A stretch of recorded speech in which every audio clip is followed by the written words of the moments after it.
Section 1. The Surface, What Everyone Knows, and What Everyone Misses. There is a show that has been running longer than most of its viewers have been alive. A show so deeply embedded in the fabric of popular culture that you probably recognize its characters before you recognize the faces of most politicians, before you recognize the logos of most corporations, before you recognize the theme songs of most other television programs that have come and gone over the same span of time. You know the family, you know the house, you know the couch, you know the sound of that saxophone drifting down from an upstairs bedroom while something burns on the stove in the kitchen below. The Simpsons debuted on December 17, 1989. It has been on the air for 36 seasons. It has produced 788 episodes as of the time the script was written, and new episodes continue to air. It is, by every measurable standard, the longest-running American animated series in television history. It is the longest-running scripted primetime show. It has won dozens of Emmy Awards. It has generated billions of dollars in merchandise, licensing, and theme park revenue. It has produced a feature film. It has a dedicated presence in every streaming platform that matters and several that do not. It is, in the most literal possible sense, everywhere. And yet, most people who love this show have barely scratched the surface of it. That is what this video is about. Not the jokes you remember, not the memes, not the debates about which season marked the beginning of the decline, though we will certainly visit some of those debates before we are done. This video is about what lives underneath, the buried storylines, the background characters with histories so strange and so dark that the show barely acknowledged them before moving on. The episodes that were quietly pulled from circulation, the things the writers embedded in the margins that most people watched right past without realizing what they were seeing. The iceberg. Everyone who has spent time in the corners of the internet where people dissect this show knows what an iceberg chart is. You put the most obvious, most commonly discussed material at the top, where it floats in the sunlight, visible to everyone, and then you go down, and down. And the further down you go, the stranger things become. The more obscure, the more unsettling, the more difficult to reconcile with the cheerful, bright, saxophone-scored cartoon that your family watched together on Sunday evenings in the 1990s. This is version 3, which means there are layers here that the previous two versions never reached. We are going all the way to the bottom. Get comfortable, settle in. Let the music do what music does at this hour, and let the story begin. Let's start where everyone starts, at the surface. Because the surface itself is actually more complicated than most people give it credit for. Springfield, the fictional town where the Simpsons family lives, is drawn from a combination of Matt Groening's childhood memories growing up near Springfield, Oregon, and a deliberate decision to make the town feel universal. Every American who watched the show in its early years felt like Springfield could be their town. The strip mall, the nuclear power plant on the edge of the city, the school with the underpaid teachers and the overwhelmed principal. The bar where the same group of men spent every evening of their lives. The church where everyone appeared on Sunday morning regardless of what they had done on Saturday night. This universality was the point. Groening wanted a family and a town that could belong to everyone, and the way you achieve that is by making the town simultaneously specific and non-specific. You give it a nuclear plant, which speaks to industrial America. You give it a monorail, which speaks to the era's fascination with civic improvement projects that often went wrong. You give it a tire fire that has been burning for so long that the town has stopped noticing it, which speaks to something darker, to the way communities normalize environmental catastrophe when the catastrophe has been present long enough to become background noise. The tire fire is an easy thing to miss. It appears in the background of exterior shots, a column of black smoke rising from somewhere on the edge of town, and the characters never comment on it. Visitors to Springfield sometimes notice it, and Springfield residents assure them that it has been there as long as anyone can remember. Nobody tries to put it out because nobody is sure what putting it out would even look like at this point. The fire is permanent. The fire is just part of the landscape. And that, right there, is the show's whole philosophy compressed into a recurring background detail. Things that should alarm people do not alarm people when those things have been present long enough to feel normal. Springfield does not panic about the tire fire. Springfield does not panic about the nuclear plant with its cracked cooling towers and its luminous runoff. Springfield does not panic about the fact that Bart Simpson has been in the 4th grade for 36 years and his teacher has never once raised a concern about his development. The show expects you to notice these things, But it also expects you to do exactly what Springfield does, which is shrug and move on, because that is what viewers do when a joke has been running long enough to feel like furniture. Now, before we go any deeper, let's talk about the structure of this iceberg. Because there are layers here, and understanding what each layer represents will help you understand why certain things appear where they do. The top of the iceberg is the material that even casual viewers know. The basic character biographies, the famous episodes, the Maggie shooting, the couch gags, the chalkboard gags, the DO, the donut, the beer, the saxophone. This is the layer that generates the memes and fills the retrospective articles and gets cited in think pieces about the golden age of television.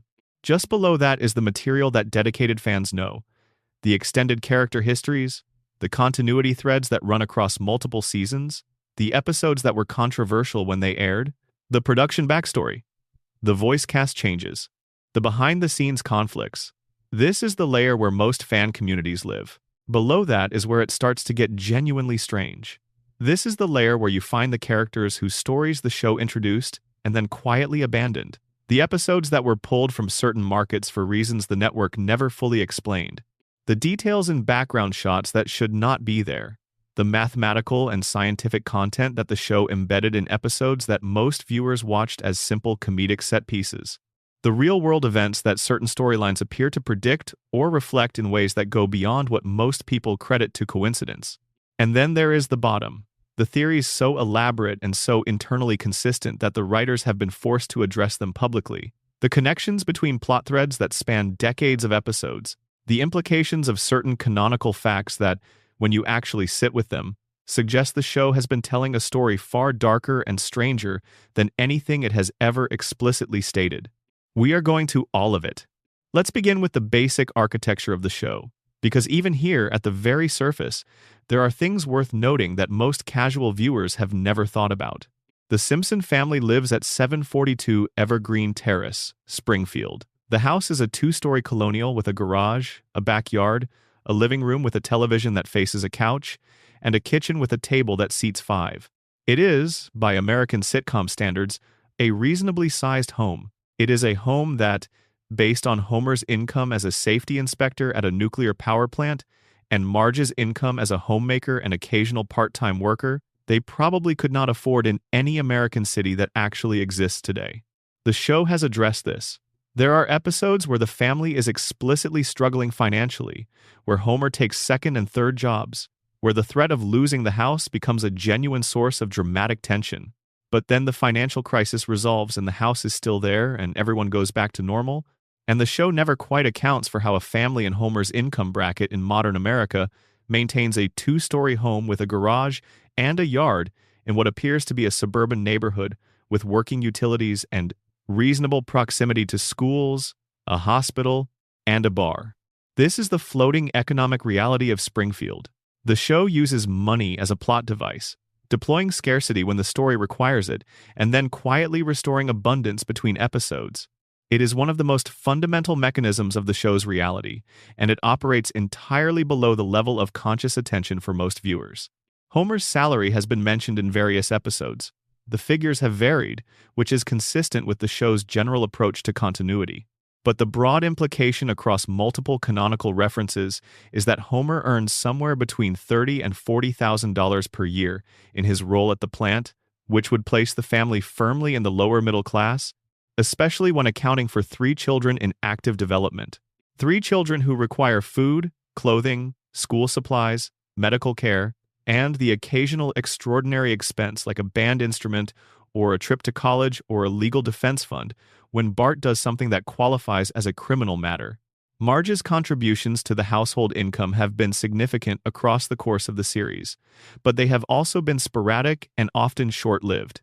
She has been a real estate agent, a police officer, a pretzel saleswoman, a painter, and many other things. In most cases, these careers end within a single episode, and by the following week she is back in the kitchen making sandwiches. The show does not want you to do the math, because the math does not work. And the math not working is itself a kind of statement about the fictional reality of Springfield. The town runs on a logic that resembles everyday American life without actually being everyday American life. It hits the emotional notes of financial anxiety and working-class struggle without ever committing to the economic reality those things would require. Now let's talk about the characters who populate the surface of Springfield, because even at this level, the surface level, there are details that most people have filed away as simple background texture without realizing those details have implications. Take Ned Flanders. Ned lives next door to the Simpsons. He is devoutly religious, relentlessly cheerful, physically fit, financially stable, and consistently kind. He is, by every surface measure, the ideal neighbor, the ideal father, and the ideal citizen. He volunteers. He attends church. He forgives Homer for an almost incomprehensible litany of transgressions that span 3.5 decades of episodes. His wife Maude died because Homer was avoiding a t-shirt cannon and the projectile struck Maude instead. Ned forgave Homer for that too. He did not forgive easily or immediately, but he got there, because that is who Ned Flanders is designed to be. Except it is not who Ned Flanders actually is. And the show told us this directly in one of the most psychologically interesting episodes of the entire series. In the episode titled Hurricane Nettie, which aired in the 8th season, a hurricane specifically and exclusively destroys Ned's house while leaving every surrounding structure intact. This is the kind of divine punishment job that would break most people. And for Ned, it very nearly does. The community rallies to rebuild the house, which they accomplish with tremendous enthusiasm and almost no competence. The rebuilt house collapses immediately, and something inside Ned snaps. He delivers a scathing indictment of everyone in the community. He is specific and he is accurate.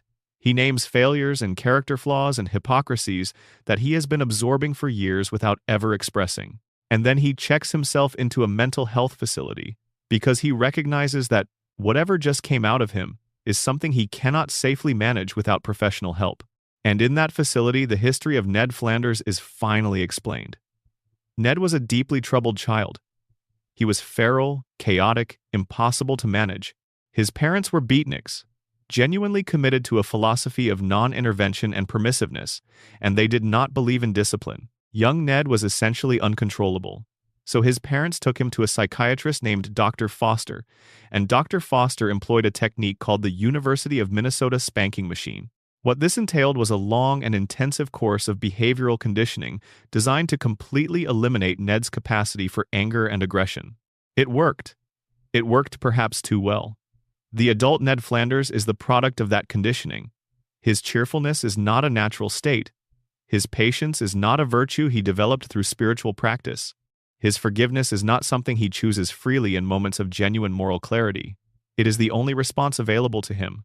The conditioning removed his access to the other options. This is a dark piece of character backstory, and the show deposits it in the middle of an otherwise comedic episode and then moves on. By the next week, Ned is more or less fine. The house is rebuilt by professionals. He is back at the fence waving at Homer. The psychological revelation does not fundamentally alter the show's treatment of Ned, because the show is not equipped to follow it to its logical conclusion. But the information is there, and once you have it, every scene of Ned patiently absorbing Homer's abuse looks slightly different. You are watching a man who was programmed as a child to never express what he actually feels. You are watching a therapeutic product, not a person. And the question of what Ned would be if the conditioning ever fully failed, of what lived underneath the niceness before Dr. Foster got to it, is one the show gestures at in that one episode and then retreats from permanently. Let's talk about the school, because Springfield Elementary School is a setting that the show uses constantly and a location whose internal logic falls apart almost immediately under any sustained examination. Principal Seymour Skinner, whose real name is Armin Tamzarian, has been running the school for decades. His relationship with his vice principal, groundskeeper Willie, his secretary Mrs.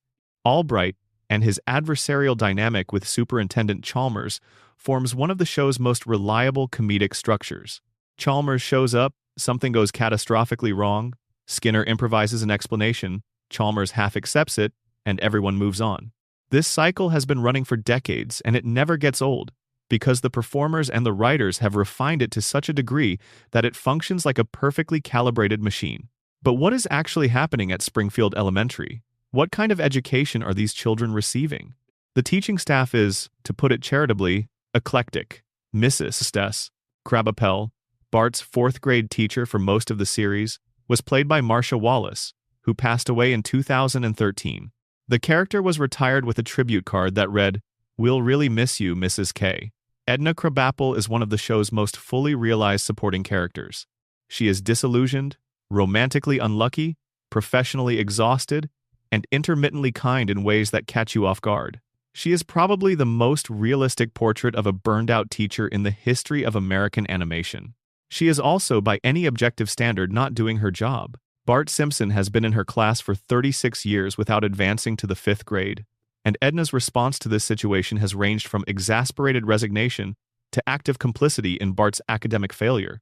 There is an episode where the school's standardized test scores reveal that Springfield Elementary is among the worst-performing schools in the state, and the response from the administration is not to improve education but to identify the student who is dragging the scores down and find a way to keep that student out of the building on test day. That student is Bart. The solution is to classify him as disabled in a category that does not actually exist, in a sequence that is played entirely for laughs, but that quietly depicts a school system using misdiagnosis as a statistical management tool, which is something that actually happens in real school systems. The joke lands because it is recognizable. The bus driver, Otto Man, is a character whose presence at Springfield Elementary should raise serious concerns that the show deliberately never raises. Otto is a metalhead with a history of substance use, a tendency to fall asleep at the wheel, and a general approach to driving that prioritizes personal enjoyment over passenger safety. He has driven the school bus off roads, into ditches, and through a variety of structures. The children on that bus have survived experiences that would generate massive liability for any real school district.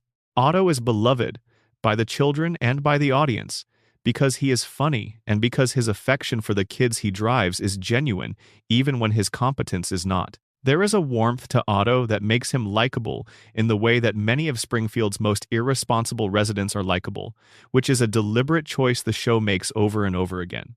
You are not supposed to stop and ask whether Otto should be operating a vehicle full of children. You are supposed to enjoy the vibe.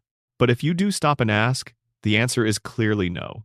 And the fact that nobody in Springfield asks is consistent with the show's broader treatment of its town. Things that should alarm people are simply accepted because they have been present long enough to seem like part of the natural order. Now, let's talk about the couch gags, because the couch gags are actually more interesting than most people realize. The couch gag is the segment at the end of every opening credits sequence where the family races to the couch and something unexpected happens. In the early seasons, these were simple physical comedy bits. The family arrived and the couch was in an unusual configuration. Or additional people were already on the couch. Or the couch moved. Over the course of 36 seasons, the couch gags have become increasingly elaborate and increasingly strange, to the point where some of them are genuinely experimental short films that have almost nothing to do with The Simpsons at all. The couch gag has been used to pay tribute to late cast members. It has been used to comment on the show's own longevity. It has been produced by guest animators and directors whose styles are radically different from the show's own visual language. It has depicted the family in styles borrowed from anime, from minimalist European animation, from horror films, from art house cinema. It has told complete tiny stories that exist entirely outside the show's established continuity. And then there is the one that stopped most careful viewers cold. The couch gag produced by the street artist Banksy, which aired in 2010 in an episode called Money Bart. In this couch gag, the camera pulls back from the couch and follows the production of the show itself, revealing a factory in what appears to be Southeast Asia, where underpaid workers are producing animation cells, where kittens are fed into a shredder to provide stuffing for merchandise toys, where dolphins and unicorns are used as heavy machinery. It is a satirical indictment of the show's own production practices and the broader practices of the entertainment industry. Animated and broadcast by the show being satirized, which is either an act of extraordinary corporate courage or the most expensive act of performance art in television history, depending on how you look at it. The network allowed it, the show aired it, and then it moved on, because Springfield always moves on, and because the show has always been willing to acknowledge its own contradictions in the space of a 90-second joke, as long as nobody has to actually do anything about it afterward. Let's end this first section where every iceberg begins, at the most visible point, the thing that floats in plain sight and that everyone has seen but that very few people have actually thought about. The yellow skin. Every resident of Springfield has yellow skin. Not golden, not tan, not a warm ochre, yellow. The kind of yellow that in any other context would suggest something had gone seriously wrong. Visitors from outside Springfield have more naturally proportioned skin tones. Characters from other countries, in episodes set abroad, look different from Springfield residents in ways that go beyond their clothing or their accents. The official explanation, from the production side, is simple. Matt Groening wanted a color that would immediately signal to channel surfers that this was The Simpsons. Yellow skin was distinctive. Yellow skin was recognizable at a glance from across a room. Yellow skin meant you had found the show. That is a completely satisfying explanation from a production design standpoint. It is less satisfying from an in-universe standpoint. Because the show has never explained, within its own fiction, why the residents of Springfield are yellow. It has never addressed it. The characters do not comment on it. Visitors do not comment on it. The medical establishment of Springfield, which is already deeply compromised in ways we will discuss at length, has apparently never once looked at a patient and noted that their skin color was unusual, and we are not going to solve that mystery right now because we are still at the surface. But keep it in the back of your mind as we go deeper, because the explanation that has the most internal consistency, the explanation that ties together more of the show's strangest details than any other single theory, circles back to that yellow skin every single time. We are just getting started. The surface is deep enough that most people never really leave it. But there are layers beneath this one, and each layer down contains things that are stranger, sadder, and more carefully hidden than the one above. Drop a comment right now telling me where you are watching from and what time it is. I want to know if you are curled up in a dark room at midnight somewhere in the northern hemisphere, or stretched out on a couch on a quiet afternoon, or somewhere completely unexpected. And if you have not subscribed yet, now is a good time, because we have a long way to go and you are going to want to be here for all of it. Let's keep going. Number Section 2. The characters nobody talks about. There is a phenomenon in long-running television that happens gradually enough that most viewers never notice it. The background populates, the town fills in. Characters who appeared in the first 2 seasons as nameless faces in crowd shots are gradually given names, then personalities, then backstories, then entire narrative arcs of their own. Springfield is the most fully realized example of this phenomenon in the history of American television, and the characters who live in the background of this show, the ones who appear for 30 seconds per episode, without ever being the focus of the story, have accumulated enough canonical detail over 36 years that some of them have richer documented histories than the main characters of lesser shows. Let's start with one who deserves far more attention than he gets: Database. His name is actually never stated to be Database in the show itself. He is referred to as Database by the writers and production staff, and the name has been adopted by the fan community, but within the fictional universe of Springfield Elementary, he is simply a nerd. He wears thick glasses. He is one of the children who orbits Martin Prince in the academic social hierarchy of the school. He appears in crowd shots, in classroom scenes, in playground sequences. He is background. Except he is not background in a few very specific and very strange episodes where the show pulls him briefly into focus and reveals something deeply unusual about his situation. There is an episode where it is established, almost as an aside, that Database has a twin brother. The twin brother is identical to Database in every physical respect, but has a completely opposite personality and social position. Where Database is shy, bookish, and socially marginal, his twin is confident, athletic, and effortlessly popular. They attend the same school, they are in the same social environment, and they have arrived at completely opposed outcomes. The show uses this as a one-episode observation about the nature of identity and social positioning and then never returns to it. But the implication is sitting there, quietly, if you want to sit with it. 2 genetically identical children in the same environment producing radically different social outcomes suggests that whatever Springfield is doing to its residents, whatever combination of environmental, institutional, and social forces shapes the children who grow up there, those forces are powerful enough to override shared genetics. Database did not become shy because of his biology. He became shy because of something that happened to him in Springfield. And his brother, in the same Springfield, became someone completely different. What happened?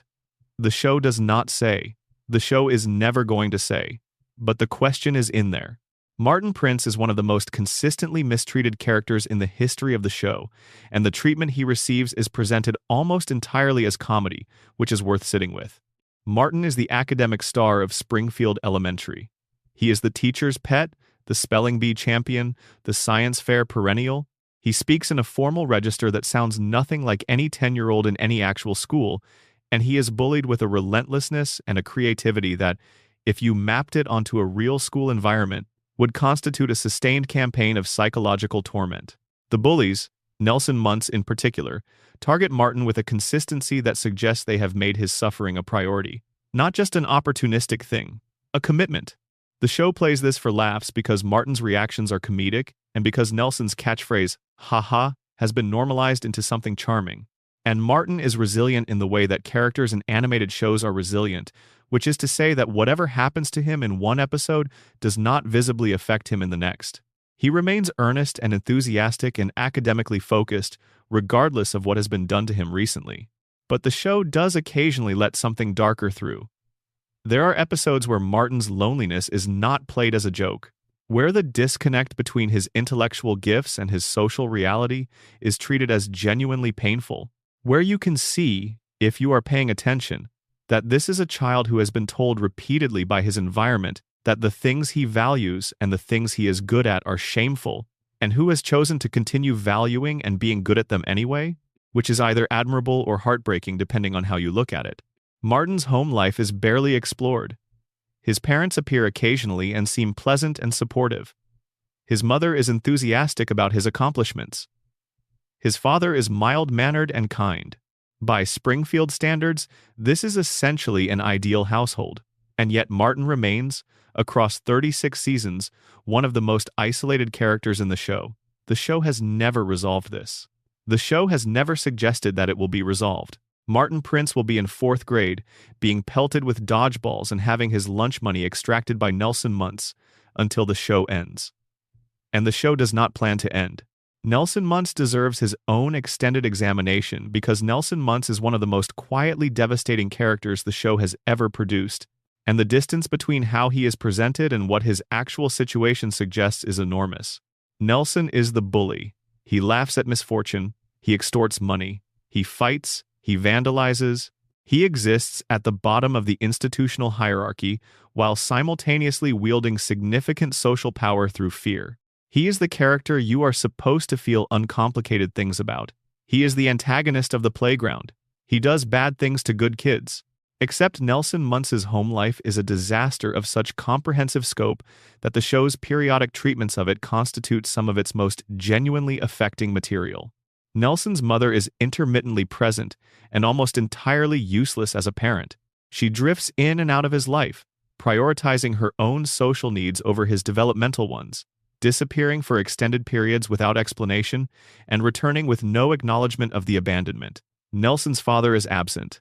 The father has been the subject of various explanations across different episodes, some of which contradict each other, which is consistent with how the show handles characters whose backstories are meant to be deliberately unstable. One episode suggests Nelson's father abandoned the family when he was photographed near a place called the Circus Peanut Factory and chose to disappear into that life rather than come home. The specificity of this detail is played for absurdity, but the underlying reality it describes, a father who one day simply did not come back, is not absurd at all. Nelson lives largely alone. He feeds himself. He navigates the school system and the social dynamics of childhood without reliable adult support.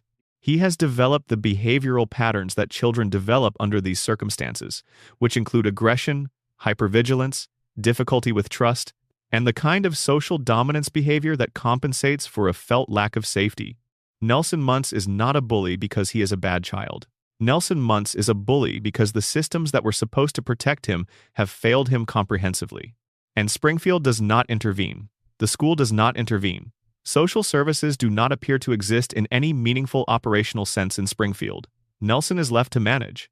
He manages by becoming someone that other children are afraid of, because being feared is a form of protection when being loved is not an available option. The show knows this. There are episodes where Nelson's situation is treated with genuine warmth and genuine sadness. Episodes where his capacity for loyalty and affection breaks through the defensive persona. Episodes where Bart's friendship with Nelson is shown to be genuinely reciprocal and genuinely meaningful to both of them. But these episodes exist alongside the ones where Nelson laughing at someone's misfortune is the punchline, and the show does not reconcile these two versions of the character. It holds them in parallel. Sideshow Bob's story is one of the most sustained narrative arcs in the history of The Simpsons, and it rewards extended examination because the story it tells is stranger and more complex than its reputation as a running joke about a man who keeps trying to kill a 10-year-old might suggest. Robert Underdunk Terwilliger Jr. was born into a family of high-achieving, cultured, intellectually serious people. His father, Robert Terwilliger Sr., is a medical doctor with an interest in literature. His brother Cecil was a planner who worked on municipal infrastructure projects. The Terwilliger family attends the opera. They quote Shakespeare. They are, by Springfield standards, aristocrats of a kind. People whose internal lives and aspirations exist several registers above the town's general ambient culture. And Bob, the most gifted of them, the one with the most talent and the most ambition, spent his formative professional years as the sidekick to a clown. Krusty the Clown hired Bob as his assistant during a period when Krusty's show needed someone who could provide cultural substance and intellectual content. Bob provided that substance. He was the serious one. He was the one who tried to elevate the material, to introduce quality, to bring something real to what was otherwise a cynical commercial enterprise. And Krusty, who is his own complicated disaster of a human being, treated Bob with something between amused contempt and casual dismissal. Bob framed Krusty for armed robbery. He did it because Krusty had humiliated him one time too many, because the contempt had accumulated beyond the point where Bob could continue absorbing it, and because the method of revenge he chose was as theatrical and elaborate as the man himself. Bob then attempted to take over Krusty's show, which he ran with genuine artistic ambition and which produced programming that was, by every available account, far better than what Krusty had been offering. Bart figured out that Bob framed Krusty. Bob was arrested. Bob went to prison. This is where the running story begins. What follows over the next several decades is a cycle of imprisonment, release, elaborate revenge plots that always fail, and re-imprisonment that the show plays as a comedic thriller. Bob is fussy and theatrical. He quotes Gilbert and Sullivan. He is deeply, personally offended by the mediocrity of his surroundings and by the fact that a 10-year-old child has been his primary adversary for 36 years. The frustration is comic. The character is a joy to spend time with. But if you follow the logic of Sideshow Bob's story from beginning to end, what you find is a portrait of a man whose genuine gifts were never recognized, whose legitimate grievances were never addressed, and whose response to being humiliated by a system that had no place for someone like him was to become exactly as dangerous as his disappointment warranted. Bob is not a cartoon villain. He is a gifted person who was consistently treated as a prop who eventually started behaving in ways that matched how he was treated. The show does not endorse Bob's choices, but it does, in its better moments, let you feel the logic of them. Krusty the Clown is one of the most thoroughly documented tragedies in Springfield, presented across 36 seasons with a consistency that makes it unusual among secondary characters. Herschel Schmoikel Pinchas Yeruchim Krustowski, who performs as Krusty the Clown, is the son of a rabbi.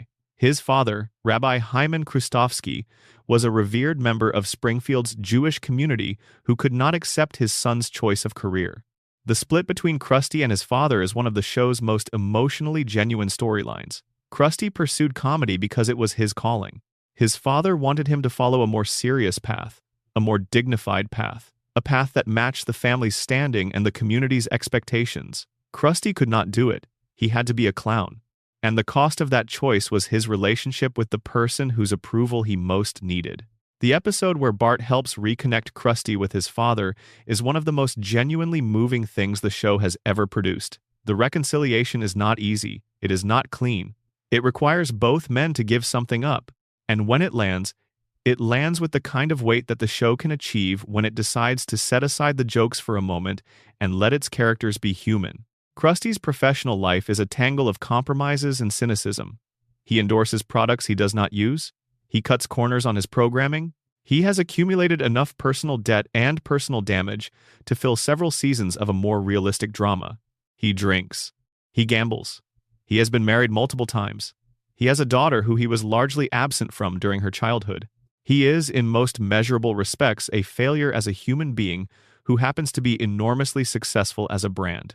And yet, there are moments in the show where Krusty is simply a man who loves making children laugh, who was born to do the thing he does, who, in the moments when the cynicism falls away, is genuinely gifted at what he does and genuinely feels it when the kids respond. Those moments are rare. They are surrounded by all the mess and the compromise and the damage. But they are there. And they are what makes Krusty something more than a joke about a corrupt children's entertainer.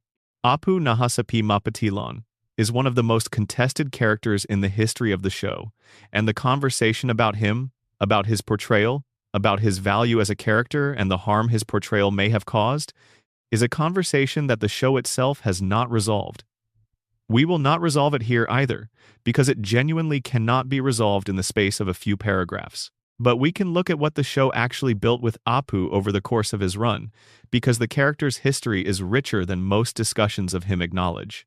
Apu has a doctorate from the Calcutta Institute of Technology. He is the most academically credentialed recurring character in the show.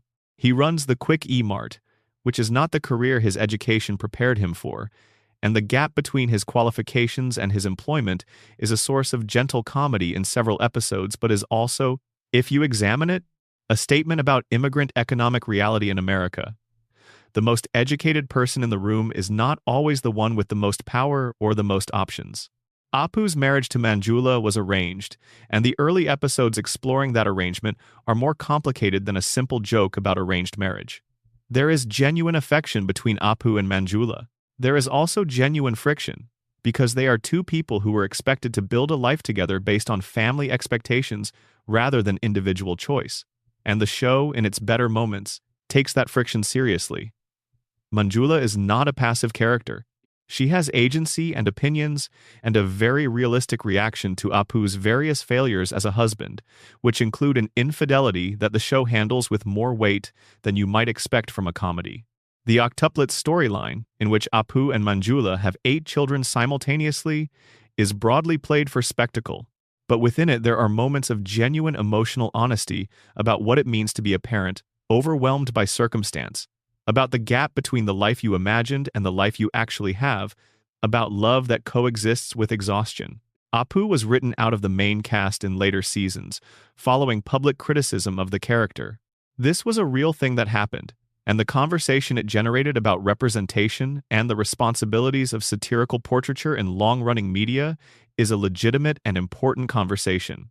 But it also means that one of the show's most fully developed secondary characters is now essentially absent from a show that is still producing new episodes, and the space where Apu used to be is simply empty. Fat Tony, whose full name is Marion Anthony D'Amico, is the head of the Springfield Mafia, and his presence in the show raises a question that the show never answers, which is, why does Springfield have a mafia?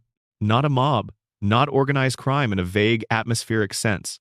An actual mafia, with a recognizable organizational structure, with lieutenants and soldiers and a code of conduct, and a business relationship with the legitimate economy of Springfield that is so well established that Fat Tony and his associates show up at town meetings and community events, without anyone appearing to find this unusual.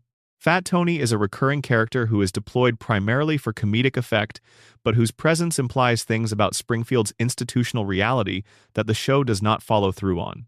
If the mafia is an established and operational force in Springfield's economy, that has implications for how the police department functions, how the local government functions, how legitimate businesses operate.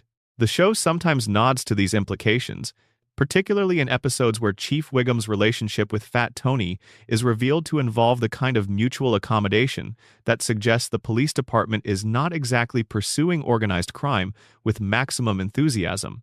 Fat Tony died in an episode in season 22 and was immediately replaced by his cousin Fit Tony, who was identical in personality and method but different in physique, and who eventually became Fat Tony through the same lifestyle that had characterized the original.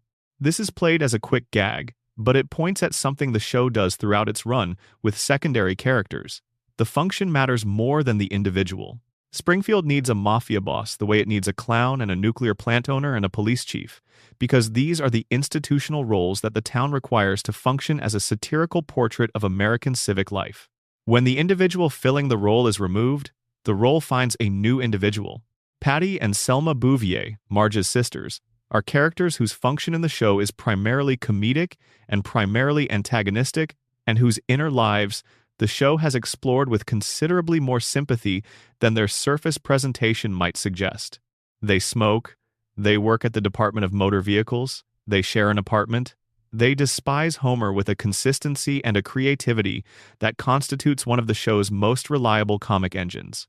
Their dislike of Homer is not irrational. They have watched their sister spend decades managing a man whose most prominent character traits include selfishness, impulsiveness, and a constitutional inability to learn from his mistakes.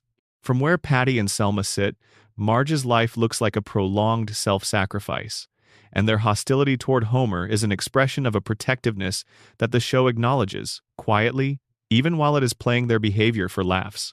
Patty's storyline is one of the show's most carefully handled. She came out as a lesbian in a season 16 episode, in a narrative that was built around her engagement to a man she believed to be someone she loved, and the reveal that the engagement was built on deception, and the eventual clarity about her own identity that the deception forced her toward. The episode was warmly received. It treated its subject with a lightness that did not minimize what it was depicting, and Patty's identity was integrated into the show's continuity without becoming either a source of constant comedy or a platform for moralizing. Selma's desire for a child and her series of marriages to various men who turned out to be unsuitable partners for various reasons is one of the more sustained emotional threads running through the secondary character landscape. She eventually adopts a daughter from China, and the episode depicting that adoption is one of the show's most straightforward emotional experiences. No satire, no deflation. A woman who wanted a child and found one. It is, by the standards of a show that often cannot resist undercutting its own sentimental moments, remarkably clean. Groundskeeper Willie is a character whose entire existence is defined by suffering, and the show has developed an elaborate mythology around that suffering that extends back to Scotland and forward through every indignity a school groundskeeper can experience. Willie is Scottish. He is enormously strong.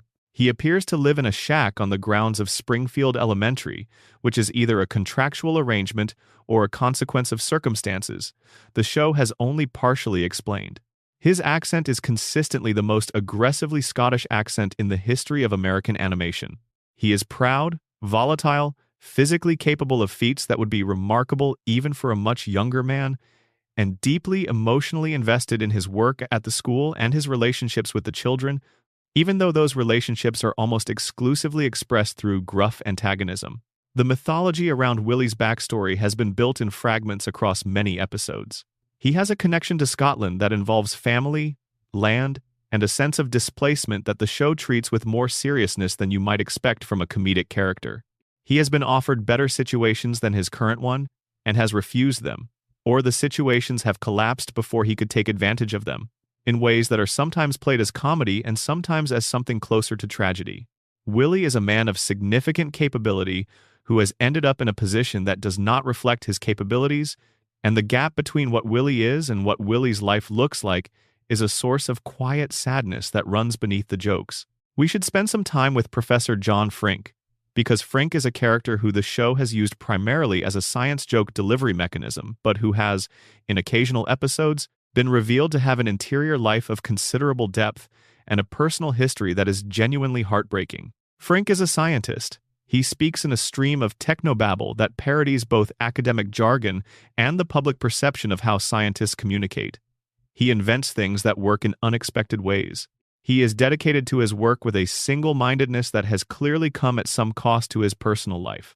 He has appeared romantic interest in various episodes, and those interests have consistently not worked out in ways that the show suggests are connected to his social awkwardness and his inability to engage with people on any register other than the explanatory. The episode where Frink's father returns is the one that most completely reframes the character. Frink Sr. is revealed to be the source of whatever shaped Frink Jr. into the man he is. The episode takes a story about a father and son and uses it to say something about the relationship between scientific dedication and human connection, about what gets sacrificed when you commit fully to understanding the world and not enough to inhabiting it. It is one of the show's more tender episodes, and it is worth finding if you have not seen it.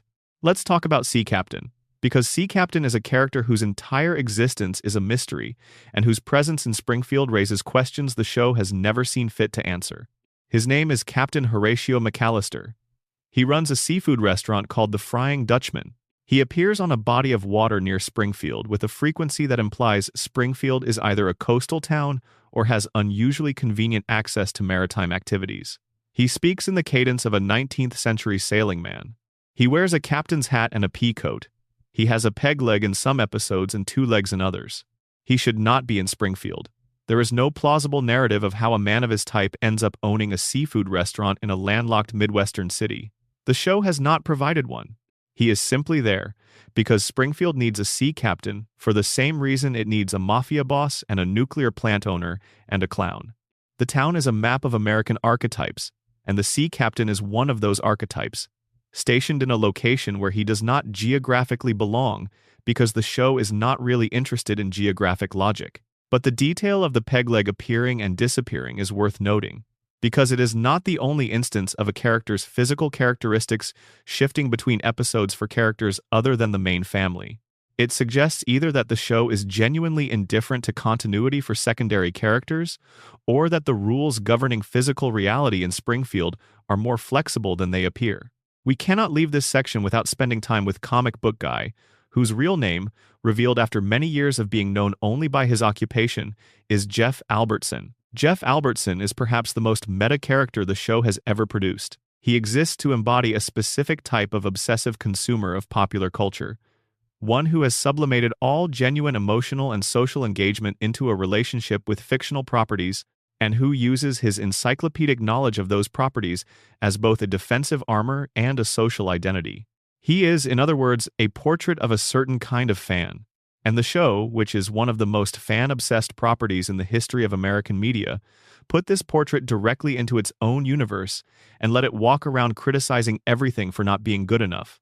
Jeff's backstory, when it has been explored, is one of thwarted ambition and social withdrawal. He was an academic who turned away from the world of scholarship when the world did not receive him, as he felt he deserved to be received. He retreated into the store, into the comics, into the encyclopedic knowledge of fictional universes where he could be the authority and where the rules were fixed and predictable in ways the social world was not. He married, briefly, a woman who appeared to match his specific frequency. That relationship did not survive in the expected way, but the episodes exploring it gave Jeff a warmth and a vulnerability that the show usually denies him. He is capable of genuine feeling. He is capable of connection. He has simply arranged his life in a way that minimizes the opportunities for both, because connection is a risk that his history has not prepared him to manage. The character is simultaneously a loving portrait and a gentle critique of the fan communities that sustain the show itself, which is a complicated thing to do, to put your own audience on screen and say, "We see you, and we understand you, and we also want you to notice what this looks like from the outside." The show has always been willing to make this move. Section 3. The Dark History of Springfield. The town of Springfield was founded by Jebediah Obadiah Zachariah Jedediah Springfield. His portrait hangs in the town hall. His statue stands in the town square. He is the subject of a national holiday, Jebediah Springfield Day, celebrated each year with a pageant that Bart and Lisa are inevitably involved in. He is a figure, except he was not who Springfield thinks he was. And the show told us this directly in an episode called Lisa the Iconoclast from Season 7, which is one of the most philosophically interesting episodes the show has ever produced. Lisa discovers through her own research in Springfield's historical archives that the historical record of Jebediah Springfield is a fabrication. The real man behind the myth was a pirate named Hans Sprungfeld. He was not a frontiersman of noble spirit and pioneering virtue. He was a criminal. He was violent. He was, by any contemporary standard, a genuinely terrible person. The legend of Jebediah Springfield, the entire foundation of the town's civic identity and collective self-understanding, was built on a lie. Lisa, being Lisa, feels compelled to share this information. She is met with resistance so comprehensive and so emotionally charged that it functions as a portrait of how communities respond to threats to their foundational myths. People do not want to know. People do not want to confront the possibility that the story they were told about where they come from is false. The mayor does not want to know. The historical society does not want to know. The children in the pageant do not want to know. Homer does not want to know, though Homer does not want to know most things. And here is where the episode does something remarkable. It gives Lisa a choice. She has the evidence. She could expose the myth.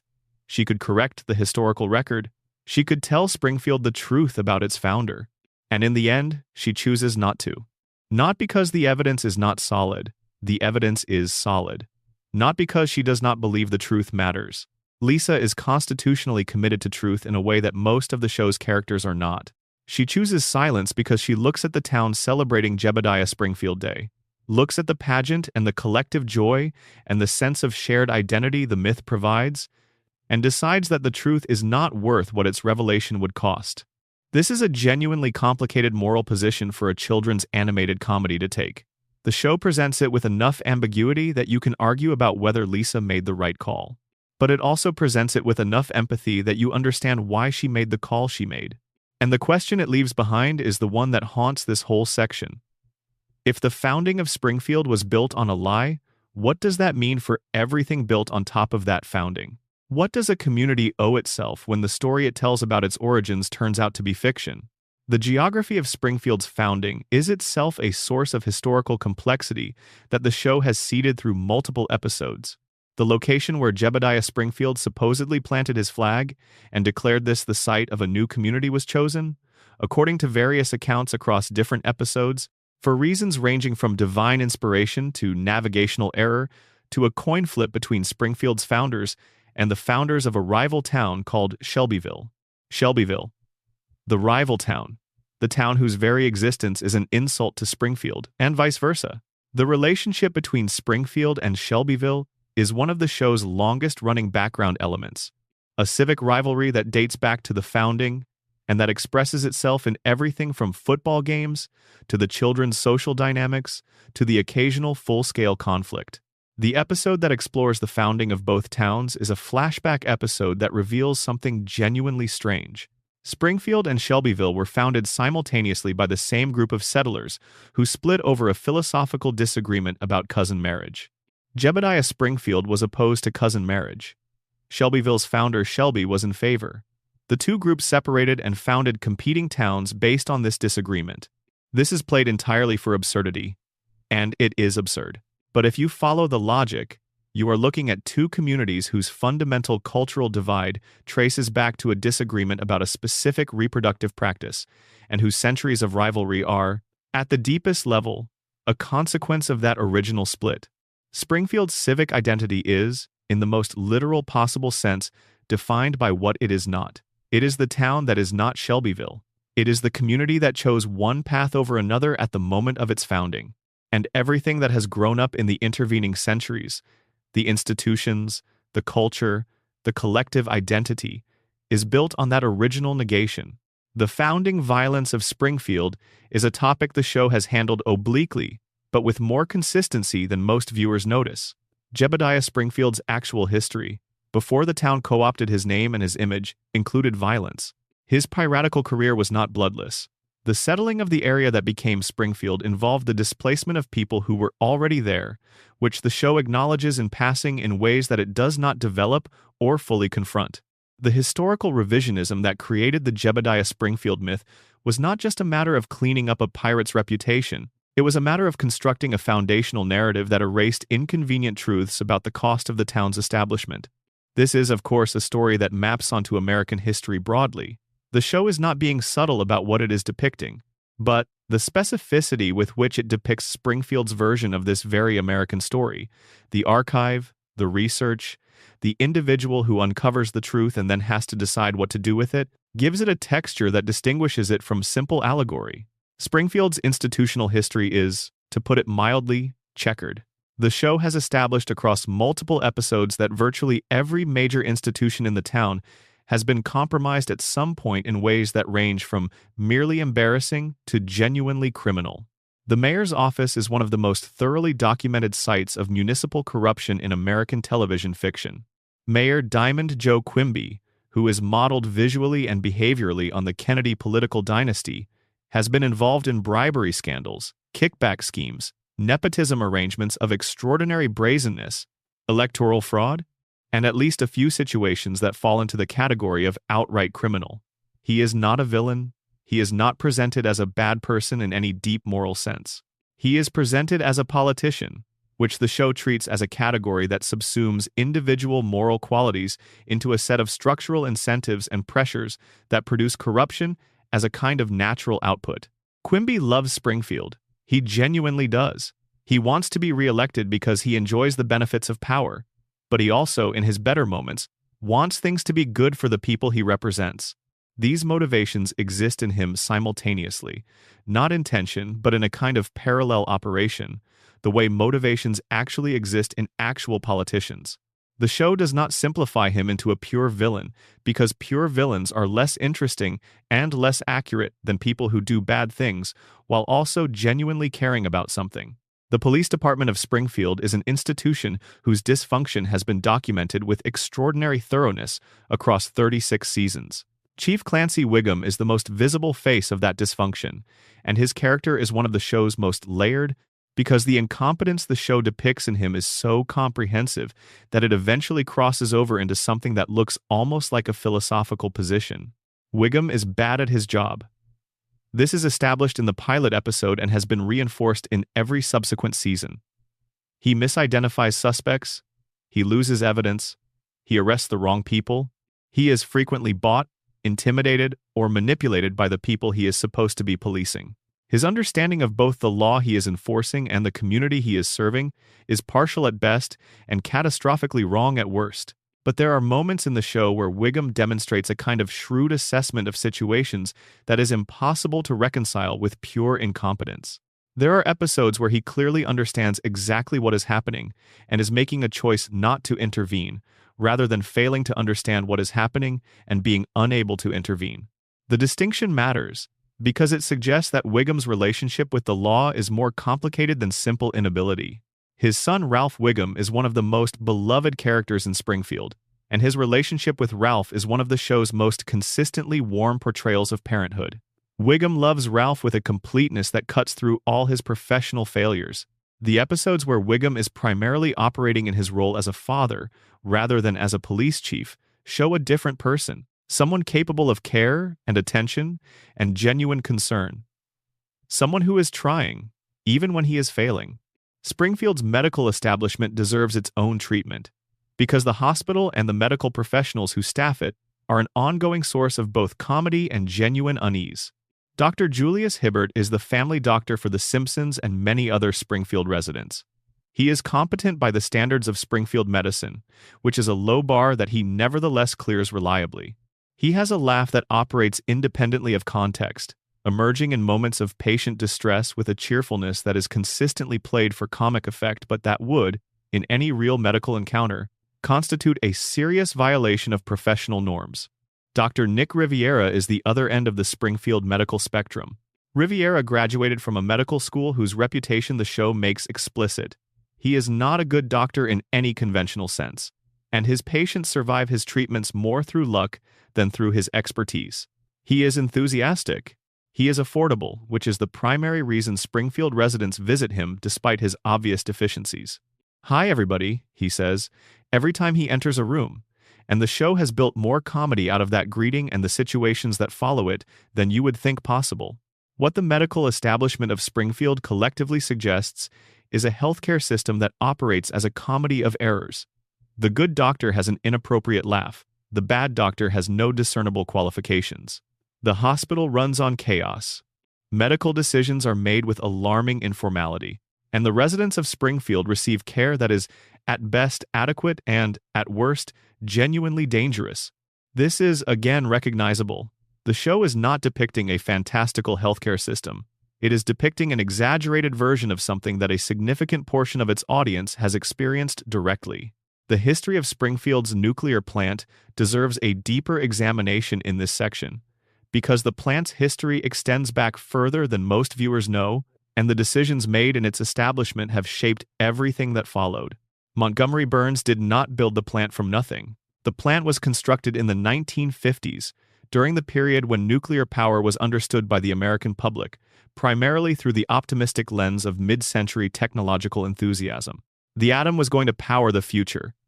Cheap energy, clean energy, the promise of nuclear power was genuine in those early decades, and the people who built plants like the one in Springfield were operating within a cultural framework that had not yet been fully confronted with the costs of nuclear energy when it goes wrong. Burns was part of that framework. He was an enthusiast of the technology, not primarily because of its civic benefit, but because of the economic opportunity it represented. A nuclear plant creates a monopoly on energy in its local area. If you control the plant, you control the electricity, and if you control the electricity, you control the town. Burns understood this. The plant was not primarily an energy project. It was a power project in the most fundamental sense of the word. The plant's safety record has been established across dozens of episodes as catastrophic. The 342 violations found in a surprise inspection are the number that gets cited most frequently, but the inspection itself raises a question that the show deposits and then abandons. How did the plant accumulate 342 violations without anyone noticing? Where was the regulatory infrastructure that should have been catching these problems? Who was supposed to be conducting regular inspections, and why were those inspections not happening? The answer the show suggests, though it never states it directly, is that the regulatory infrastructure was compromised, that the inspections were not happening because the inspectors were accommodating, that the system designed to protect Springfield from its own nuclear plant was not functioning because someone with resources and influence had ensured it would not function. That someone is Burns. And the method is money. Burns has been managing regulators, politicians, and institutions for over a century, and the Springfield nuclear plant has operated in a protective shell of institutional complicity for as long as it has existed. There is a buried storyline in the show's early seasons that concerns the founding of the nuclear plant's labor relations, and it is strange enough to be worth examining. In several episodes, the workers at the plant are shown to have organized at some point in the past, to have formed a union, and to have had that union's power steadily eroded through a combination of corporate pressure and institutional changes. Homer is a member of the union. He has occasionally been placed in positions of union leadership, with results that are primarily comedic. But the underlying structure of labor relations at the plant is one of asymmetric power, where the workers have formal protections that are rarely exercised, and where the management's ability to act with impunity is near total. This maps onto a real historical arc in American labor relations that the show depicts with more accuracy than it usually gets credit for. The union exists. Its existence provides a formal structure of worker protection. That structure is not meaningfully operational because the institutional will to enforce it is absent, and because the workers themselves, for reasons that range from economic anxiety to cognitive damage from radiation exposure, do not exercise the power the union theoretically provides. Homer's relationship with the union is a microcosm of this dynamic. He is a member. He sometimes benefits from membership. He does not use it as a tool of genuine collective action because he is not capable of sustained strategic thinking about his own interests. He is grateful to have the job. He does not want to risk the job. And the job is structured in a way that produces exactly that combination of feelings. The history of the Bouvier family, Marge's side of the family, is documented with less detail than the history of the Simpsons family but contains elements that are worth pulling out. The Bouvier sisters, Patty, Selma, and Marge, grew up in circumstances that the show has depicted in various flashback episodes. Their parents were a specific type of mid-20th century American couple. Their father was a flight safety officer. Their mother was a woman whose relationship with personal disappointment has been expressed primarily through the kind of relentless social comparison that makes a child feel inadequate even in moments of genuine accomplishment. Marge's mother loves her daughters, but communicates that love in ways that are consistently contaminated by a sense that things should have been better. This has produced 3 daughters with 3 very different responses to the same underlying pressure. Patty withdrew from conventional social expectations and built a life that was authentically hers rather than the one her mother's framework suggested she should have. Selma committed to the conventional framework harder than perhaps any human being should commit to anything, pursuing the traditional markers of feminine success, marriage, children, domestic stability, with a determination that has survived more failure and disappointment than most people would continue through. And Marge built the most conventional life of the 3. The husband and the children and the house, and then spent 3.5 decades managing the gap between what that life was supposed to be and what it actually turned out to be. Springfield's founding document, its town charter, has been referenced in several episodes and has been used as a plot device in ways that suggest the writers know more about its contents than they have ever fully revealed. The charter has been used to justify political decisions, to establish the legal authority for various civic actions, and to block initiatives that its language technically prohibits. In one episode, a provision of the town charter is revealed that grants the mayor sweeping powers under certain circumstances, powers that would be startling in any real democratic municipal document. The episode uses this provision as the setup for a comedic sequence, but the provision itself, the idea that Springfield's founding document contains emergency clauses that concentrate power in a single official in ways that bypass normal democratic constraints, is not obviously funny.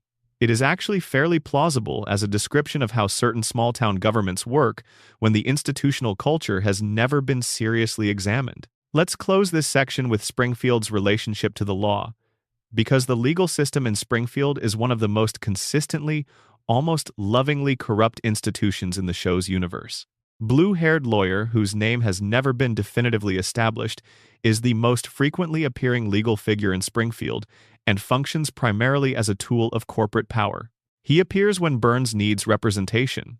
He appears when the town's establishment needs legal cover for something that is probably not legal.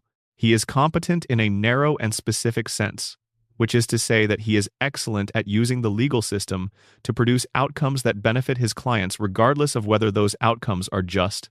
Lionel Hutz, who was voiced by Phil Hartman until Hartman's tragic death in 1998, was the other end of Springfield's legal spectrum. Hutz was a disaster of a lawyer. His credentials were questionable. His office was in a shopping mall. His track record was catastrophic. And yet Springfield residents hired him repeatedly because he was available and because the alternative was often nothing. The show uses these two characters to bracket a legal system that serves power well and serves ordinary people poorly. Blue-haired lawyer ensures that Burns and the establishment never face meaningful legal consequences. Hutz ensures that the people who most need legal representation receive the least effective version of it. The system works exactly as designed. It is just that it was designed for a specific beneficiary. Section 4. The families nobody watches. There is a family in Springfield that you have seen dozens of times but probably have not thought much about. They sit in the background. They appear in crowd scenes. Their children interact with the Simpson children at school and at social events. They are neighbors and community members and part of the texture of the town. But they are not the Simpsons. They are not the Van Houtens or the Flanders or any of the families whose names you know because the show has made them central. They are the families you have been watching without watching, the ones whose lives the show has constructed in the background with the same care it applied to the foreground, because that is what 36 seasons of world-building produces. A town so full that there is story in every direction. Let's start with the Van Houtens, because the Van Houtens are one of the show's most quietly devastating portraits of a marriage that should probably not have happened. Kirk Van Houten and Luann Van Houten are Milhouse's parents. They divorce in a Season 8 episode called A Milhouse Divided, and the divorce is precipitated by a dinner party at the Simpsons house, during which the accumulated dysfunction of their marriage becomes impossible to contain in polite company. Kirk makes a joke that fails. Luann's response to the failed joke exposes something real about how she sees Kirk, which is as someone she has outgrown or possibly never really regarded as an equal. The dinner ends. The marriage ends shortly after. What follows is one of the show's most uncomfortably realistic portraits of post-divorce adult life. Kirk moves into a squalid apartment. He loses his job because his emotional stability was dependent on the structure of a marriage that has now dissolved. He produces a demo tape of original songs, including the song Can I Borrow a Feeling, which is one of the show's most famous comedy moments, but which, if you listen to it as a genuine artifact of a man in emotional crisis trying to process his situation through music, is also something more than funny. He is trying to borrow a feeling because he has run out of his own. The comedy is real. The despair underneath it is also real. Luann, by contrast, thrives post-divorce in ways that confirm what the dinner party scene implied. She was not failing because the marriage was failing. She was being held back by it. After Kirk, she has relationships. She has a life that seems to suit her better than the life she was living. She is not villainized by the show, But neither is she entirely sympathetic, because the show is too honest about the asymmetry of what happened to her and what happened to Kirk to let anyone be entirely innocent. Milhouse himself is a character whose function in the narrative is often comedic in ways that obscure how thoroughly the show has thought about what his life actually costs him. Milhouse is Bart's best friend. He is loyal to Bart in ways that frequently exceed what Bart offers in return. He is the sidekick in a social dynamic that does not quite treat him as an equal, and he is aware of this inequality in ways that the show sometimes lets through in moments of unusual clarity. There are episodes where Milhouse articulates the exact nature of his relationship with Bart, with a precision that suggests he is not as innocent about the power dynamics as his usual eagerness to please might suggest. Milhouse has been in love with Lisa for most of the show's run, and this affection is genuine and somewhat heartbreaking because the object of his affection consistently treats it with something between mild affection and mild exasperation, neither reciprocating fully nor dismissing him entirely. The show has used the Milhouse-Lisa dynamic to explore what unrequited feeling actually looks like from both sides, what it means to love someone who likes you without being quite in love with you, and what it means to be cared for by someone in ways that you cannot quite match. His physical appearance is a source of comedy in ways that the show has occasionally turned into something more thoughtful. His large nose, his thick glasses, his general presentation as someone who has not been designed by the social environment to succeed socially. The show has given Milhouse occasional moments of triumph, occasional episodes where he finds confidence, or connection, or recognition. These moments never quite stick. He goes back to being Milhouse, but they are there. The Riviera household gives us a glimpse of Springfield's medical class, which is distinct from its professional class in interesting ways. Dr. Nick Riviera's domestic life is barely explored by the show, but the glimpses we get suggest a man who has successfully insulated his home life from any awareness of how his professional life is going, which is probably necessary for psychological survival given how his professional life is going. Nick is happy. This is the remarkable thing about him. He is genuinely, consistently happy, in a way that has nothing to do with the quality of his work or the well-being of his patients. He has found a relationship between his own sense of self and the objective assessment of his performance that is decoupled in a way that most people would struggle to achieve. He likes being a doctor. He likes the greeting. He likes the interaction. Whether the medicine works is almost beside the point. This is comedic, but it is also a portrait of something real, which is the human capacity to maintain self-regard in the face of overwhelming evidence that the self-regard may not be warranted. Nick has not responded to his professional failures by examining them or changing his practices. He has responded by continuing to greet people cheerfully and to approach each new patient with the same optimism he brought to every previous patient, regardless of how those previous patients ended up. The Hibbert family represents the other end of the Springfield medical spectrum, and their domestic life has been shown in enough detail to reveal a household that is, by any reasonable measure, one of the healthiest in the town. The Hibberts have multiple children. Their marriage appears stable. Their home appears functional. Dr. Hibbert's success, such as it is in the context of Springfield medicine, appears to have provided the family with genuine material security. And yet the laugh is always there, even in the domestic context, even when the content of the moment does not justify it. The laugh is the tell, the thing that suggests that Julius Hibbert's relationship with difficult emotions, including the emotions that naturally arise from watching people suffer and sometimes fail to get better, is managed through humor in a way that has become so habitual that the humor now operates without conscious choice. He does not choose to laugh when a patient shares bad news. The laugh simply emerges, because the mechanism has been running for so long that it is no longer under voluntary control. Agnes Skinner is one of Springfield's most complexly drawn characters, despite being deployed primarily as a source of comedy built around her suffocating relationship with her son. Agnes is elderly, domineering, and relentlessly critical of Seymour in ways that have clearly shaped his psychology in directions that the show depicts with more precision than its comedic surface suggests. The revelation that Seymour is not actually her biological son, that he is Armin Tamzarian, who filled the role of her son after the real Seymour was captured in Vietnam, raises questions about Agnes that the show does not answer. Did she know? Did she suspect? Is her relationship with the man she calls Seymour a genuine maternal bond that transcended the question of origin? Or was she fully aware of the substitution from the beginning and chose to accept it because having any son was preferable to having no son? The show suggests, without confirming, that Agnes needed to believe so fully in the substitution that the question of its truth became irrelevant to her. She made the man in front of her into her son through the force of her need, and once that transformation was complete, the original facts were immaterial. This is consistent with Springfield's broader relationship to convenient fictions, but it also says something specific about Agnes, about the desperation that can underlie even the most domineering personalities, the need that exists beneath the demand. The Nahasapima Petalon household after the octuplets is a subject the show visited in several episodes, and that reveals something interesting about how the show handles the downstream consequences of its own plot developments. 8 children in addition to the couple themselves constitutes a household of 10, which is an enormous number of people to sustain in a small-town economy where your primary income is a convenience store. The show addressed this in episodes where the financial and practical burden of the octuplets was depicted with genuine stress. Apu is stretched thin. Manjula is stretched thin. The children, identical and numerous, are managed through a system that prioritizes survival over any kind of individualized attention. The comedy in these episodes comes from the chaos of the situation, but the chaos is built on a foundation of economic anxiety and parental overwhelm that is not inherently funny. The octuplets are rarely seen in later seasons.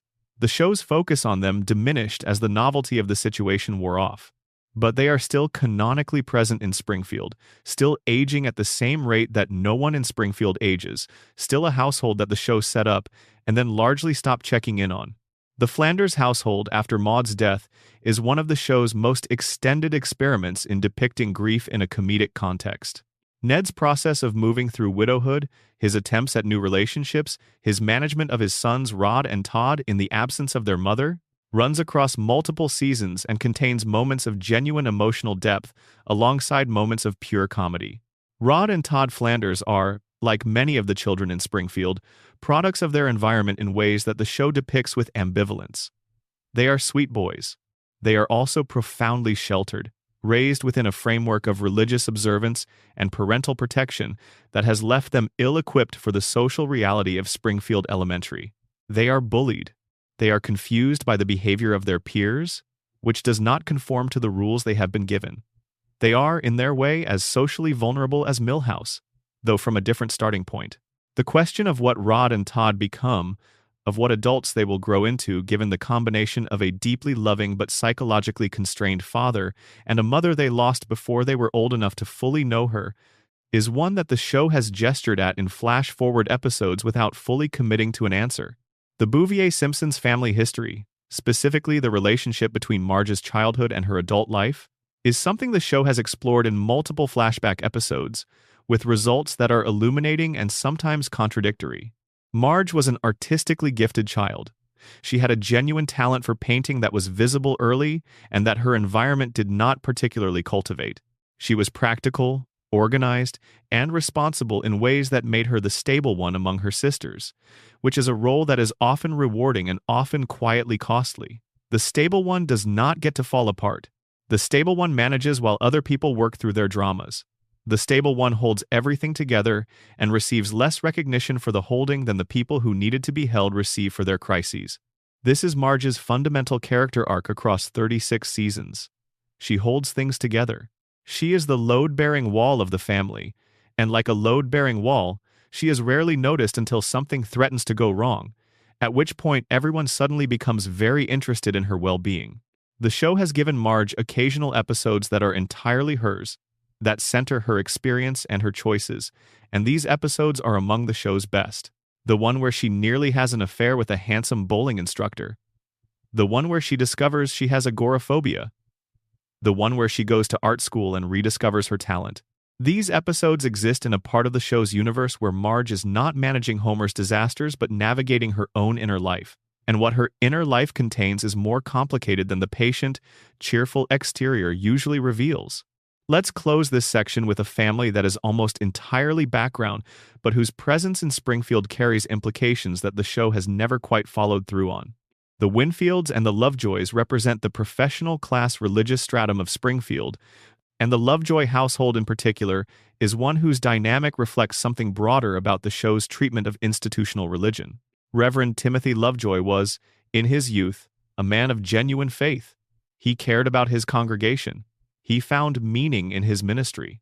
His relationship to his work was alive with the kind of commitment that sustains a person through the long, difficult stretches of a life in pastoral service.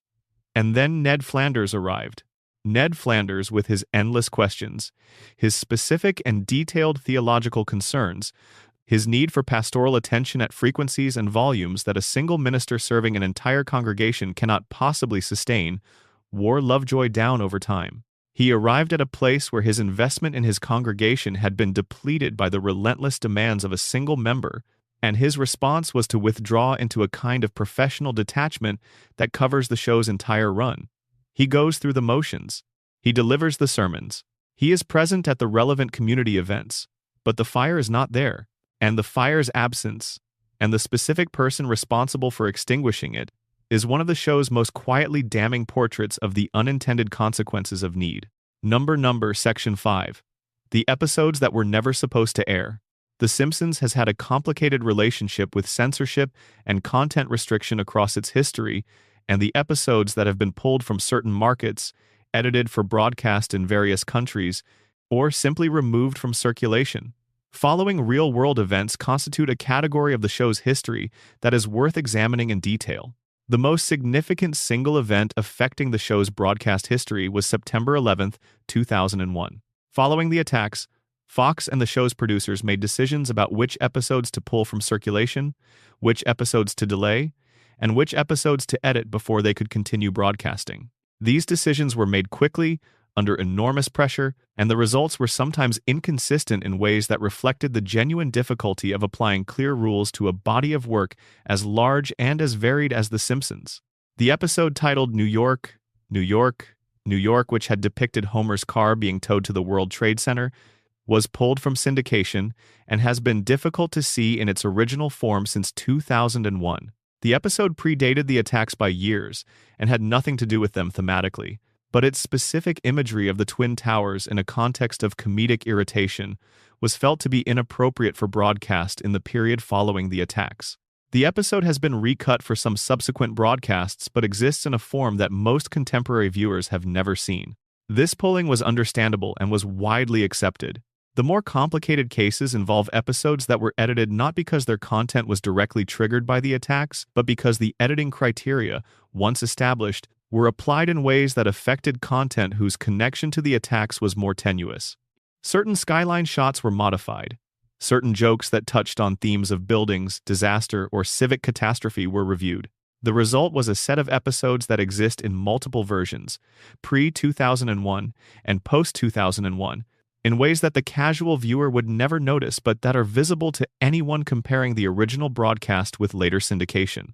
The episode titled Stark Raving Dad, which aired in the third season, is one of the most famous episodes in the show's history, and one that has been removed from circulation following events that occurred decades after its original broadcast. The episode features a guest performance by someone credited as John J. Smith, who is in fact Michael Jackson. Jackson voiced a large white man named Leon Kompowski, who Homer encounters in a mental health facility. Leon believes he is Michael Jackson and sings in a voice that is recognizably Jackson's own. The episode was a massive cultural event when it aired. It was the season premiere of the third season. It was the show's first major celebrity guest appearance of this kind. And it contained some of the show's most genuinely sweet material, including a sequence where Michael helps Bart write a birthday song for Lisa. Following the release of the documentary Leaving Neverland in 2019, which made detailed allegations of sexual abuse against Jackson, the Simpson family and the show's producers made a public decision to remove the episode from circulation. They stated that they could not in good conscience continue to broadcast an episode so closely associated with someone who had been the subject of these allegations. The episode is still watched. It exists in various digital forms, but it is no longer officially available through the show's standard distribution channels. It has effectively been quarantined, which is unusual for an episode of this profile and which has generated substantial discussion about the principles involved. When does the conduct of an artist justify the removal of a work that is otherwise unrelated to that conduct? The show's position was clear. The broader debate has not been resolved. The episode titled Homer vs. Patty and Selma, which is a largely innocuous episode about Homer's financial troubles, exists in an edited form in certain markets because of a single subplot involving Bart taking a ballet class. In some international broadcasts, material related to the ballet subplot was trimmed or removed, not because of anything intrinsically offensive about Bart dancing, but because of concerns about specific cultural sensitivities related to depictions of gender expression in children in certain regulatory environments. This is a pattern that appears across the show's international distribution history. Episodes are edited differently for different markets, and the editing decisions reveal the specific anxieties of specific cultural contexts in ways that are sometimes illuminating and sometimes simply strange. The show's humor is rooted in American culture, American social anxieties, and American-specific references. Its international distribution has required a series of translations, not just of language but of cultural register, that have produced a range of local versions, whose relationships to the original are complex. The episode titled The Principal and the Pauper, which we have discussed in other contexts, was not banned or edited for broadcast, but was the subject of a public complaint from one of the show's own principal voice actors. Harry Shearer, who voices Skinner among many other characters, expressed his displeasure with the storyline in public statements that were unusual in their directness. Shearer argued that the episode retroactively damaged a character that the show had spent 9 seasons building, and that the damage was gratuitous. The producers defended the episode. The show ran it and moved on. But Shearer's objection is on the record, and it reflects a kind of tension that has existed throughout the show's history between the writer's desire to do surprising things with established characters and the voice's investment in the characters they have built. Over time, this tension is not unique to The Simpsons, but the show's longevity has made it unusually visible. When you have been playing the same character for 36 years, when you have given that character your voice and your sensibility and your interpretation across hundreds of episodes, you develop a relationship to that character that is not easily separated from the character itself. And when someone else, even someone who is also deeply invested in the show, decides to do something radical to that character, the person who has been living inside them has a stake in the outcome. There are episodes that were produced in various stages of development but were not ultimately broadcast, and these unproduced scripts represent a category of the show's history that is worth acknowledging even though their contents are largely unknown. What is known about unproduced Simpsons scripts comes primarily from accounts by writers who worked on the show during various periods. The writer's room has been described as a place of extraordinary creative intensity and also extraordinary creative volume. Not everything that is pitched becomes an episode. Not everything that becomes a script becomes a produced episode. And not everything that becomes a produced episode makes it to broadcast in its original form. There are accounts of storylines that were pitched and rejected because they were felt to be too dark, too politically specific, too personally targeted at real individuals, or simply too far outside the tone the show was maintaining at a given moment. Some of these rejected storylines have been described in interviews. Others exist only in the memories of the people who were in the room when they were discussed. The question of what the show chose not to do is as interesting as the question of what it chose to do, and the reasons for those choices reveal something about the institutional culture of the show and about the limits of what a family-oriented animated comedy can do, even when its creative team wants to push in a darker or more challenging direction.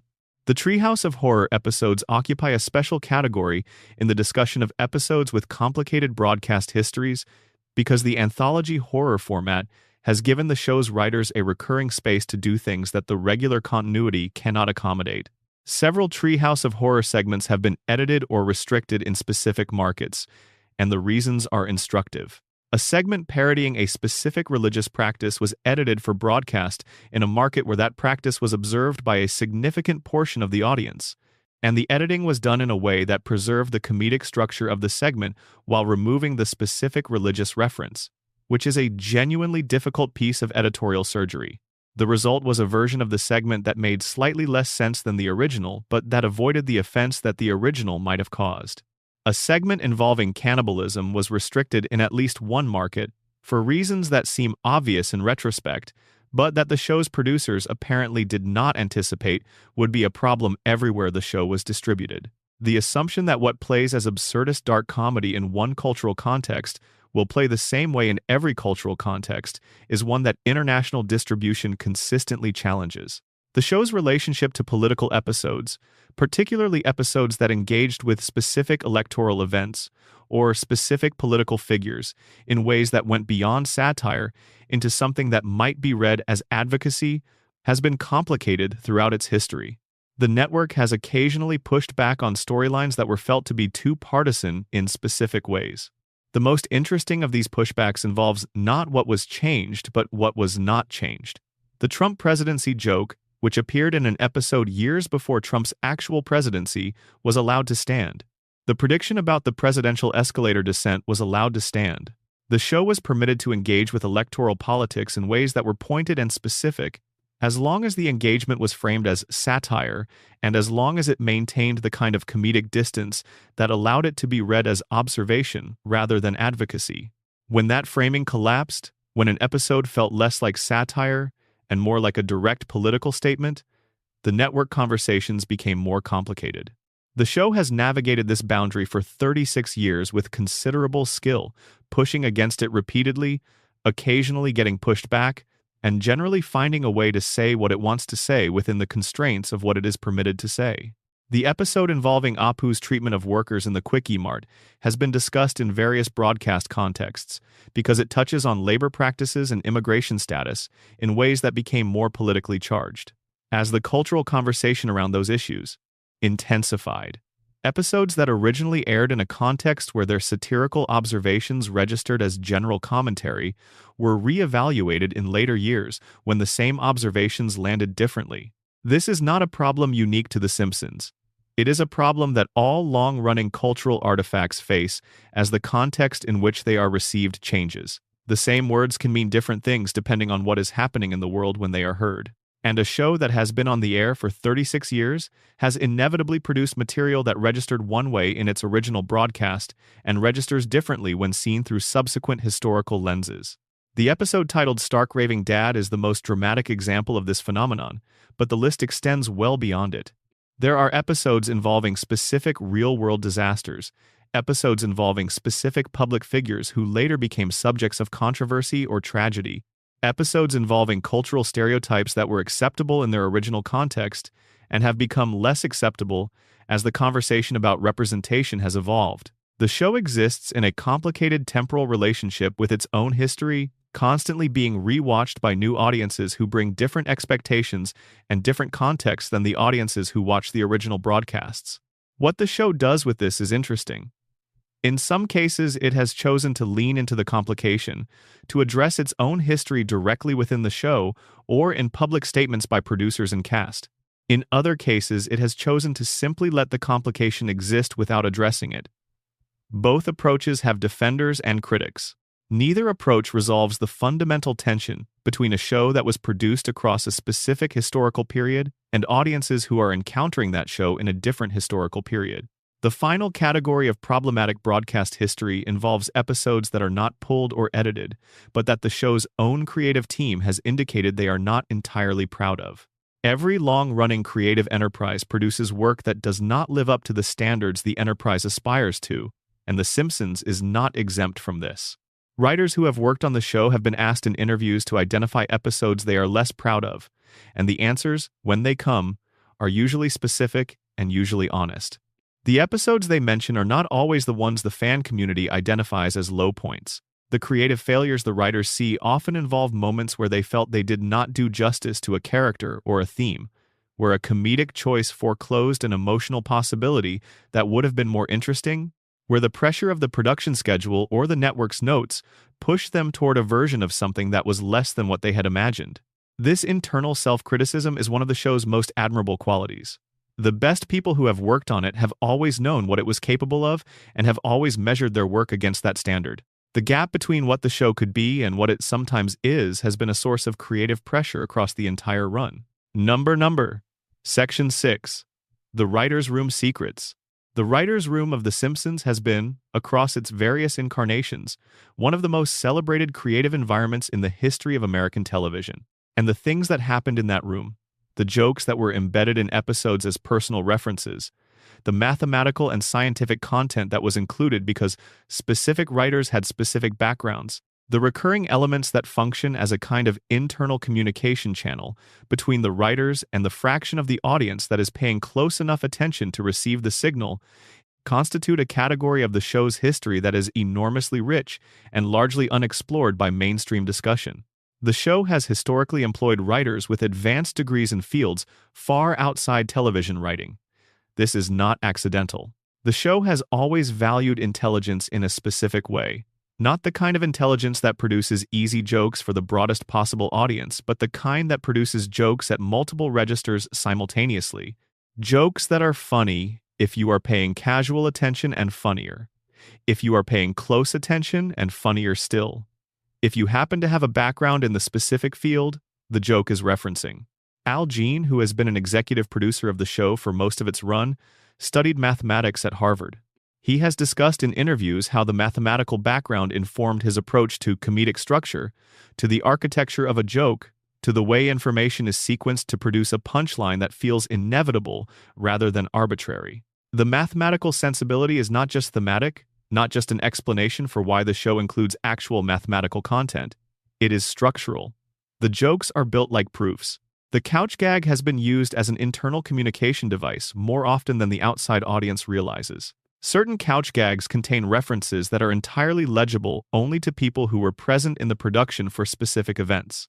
A gag that appears to be a random piece of surreal animation is, when you know the context, a direct commentary on something that happened in the room or in the network's offices during the week the episode was produced. This is a form of communication that long-running shows develop naturally.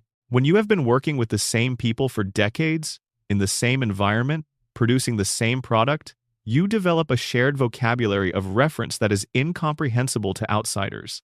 The couch gag, which has more creative latitude than most elements of the show because it is officially defined as a random moment of surrealism, becomes a natural vehicle for this internal communication.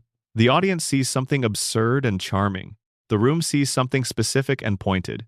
The chalkboard gag, in which Bart writes a sentence on the blackboard repeatedly at the beginning of each episode, is one of the show's most famous recurring elements and one whose history is documented in considerable detail.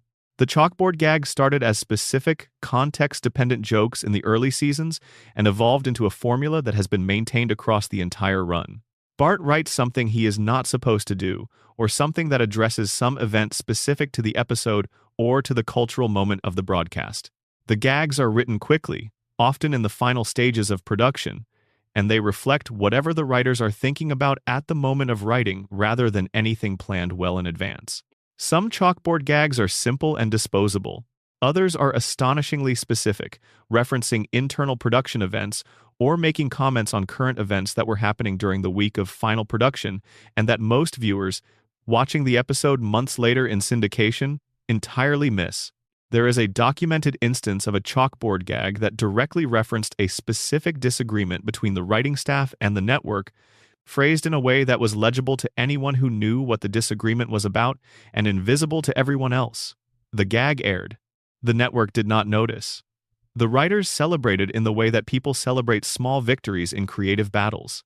The mathematical content embedded in The Simpsons is extensive enough to have generated a book by the science writer Simon Singh, titled The Simpsons and Their Mathematical Secrets. The book documents the remarkable volume of genuine mathematical content that the show has incorporated over its run, ranging from simple arithmetic jokes to references to unsolved problems in number theory, to content that borders on graduate-level mathematics presented in a context where most viewers encounter it as background noise. The most famous example is the equation that Homer writes in the episode The Wizard of Evergreen Terrace, which appears to anticipate a counterexample to Fermat's last theorem in a form that would only be recognizable to someone with advanced mathematical training. The equation is there.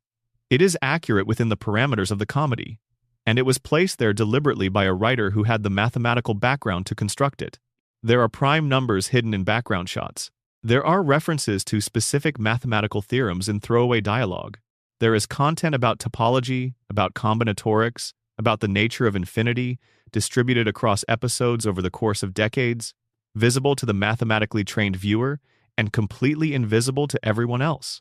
This is the show operating at a frequency that it has never advertised, and that most of its audience has never tuned into.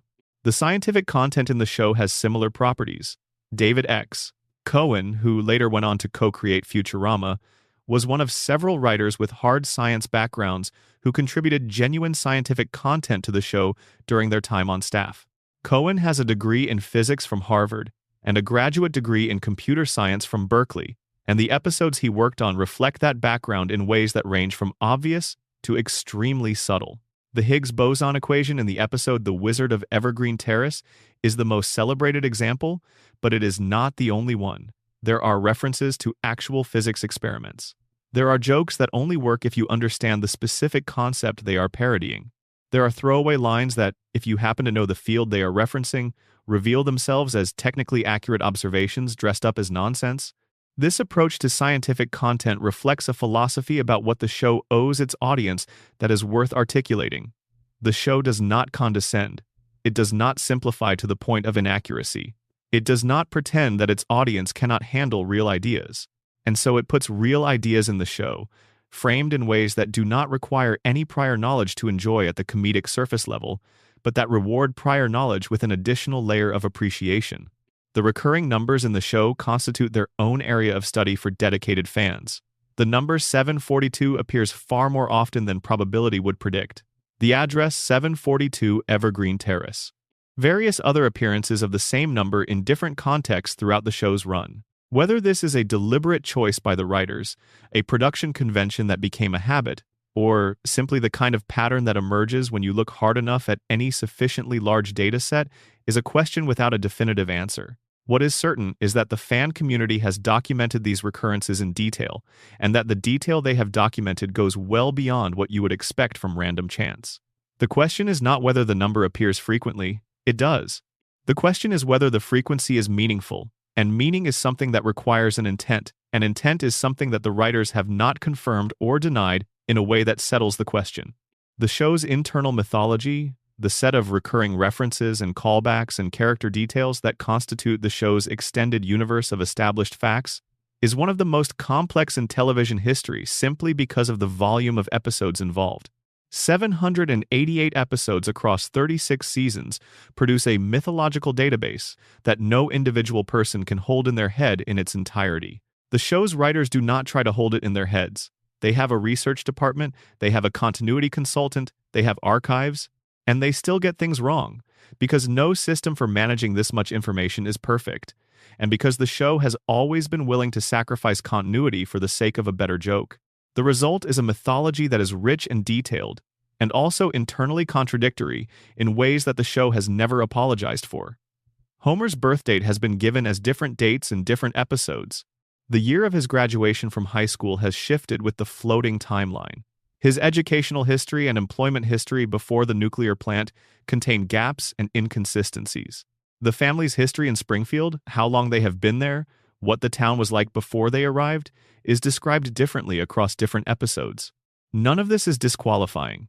It is simply a property of a system that has been generating content for 36 years without any single governing document that all writers were required to consult and adhere to. The casting decisions made across the show's history constitute their own area of the show's backstory that is worth understanding. The original voice cast was assembled in the late 1980s from a group of character actors whose specific abilities shaped the characters they were creating in ways that could not have been predicted in advance.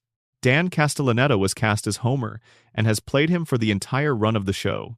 His specific interpretation of Homer, the particular combination of frustration and enthusiasm and vulnerability that he brings to the role, has defined the character in ways that no script can fully account for.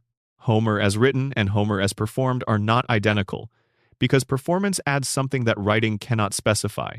Julie Kavner as Marge, Nancy Cartwright as Bart, Yeardley Smith as Lisa, Hank Azaria as a constellation of secondary characters, Harry Shearer as another constellation. Each of these performers brought their specific sensibility to the characters they were creating, and the characters developed in response to what the performers could do, what they were drawn to, what felt natural to them in the booth. The departure of Hank Azaria from several of his recurring roles, following public conversations about voice casting, specifically the question of whether white actors should continue to voice non-white characters, is one of the most significant recent developments in the show's production history.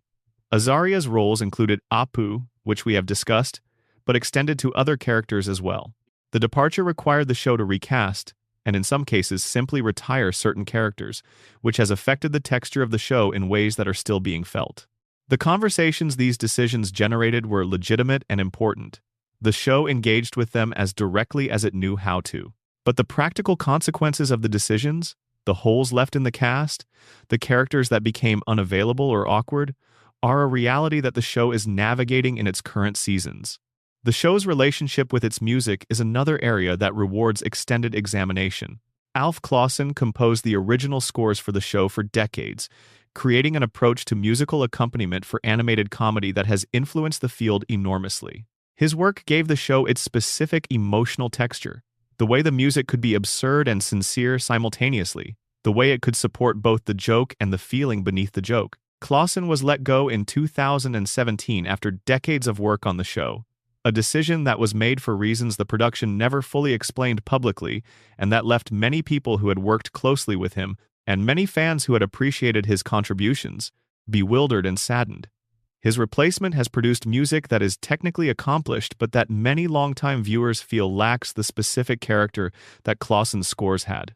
This is a subjective judgment. It is also a widely shared one, which suggests it is pointing at something real. The music is part of what makes the show's world feel like itself, and changes to the music change the world in ways that are difficult to articulate but are immediately perceptible. Number, Section 7. The deaths, the crimes, the unsolved cases. Springfield is, by any reasonable accounting, one of the most dangerous communities in fictional America. The rate of violent crime, the frequency of catastrophic accidents, the casualty count from the various disasters that have befallen the town across 36 seasons would, in any real community, constitute a public health crisis of the first order and generate the kind of sustained federal attention that would transform the town entirely. Springfield does not receive that attention. Springfield generates catastrophes and then manages them locally through mechanisms that range from Chief Wiggum's catastrophically inadequate police department to the town's general collective amnesia about events that should have left permanent marks. Let's begin with the deaths, because the deaths are where the show's relationship to mortality is most visible and most strange. The most famous death in the show's history is the death of Maud Flanders. Maud's death was not a narrative choice made entirely on creative grounds.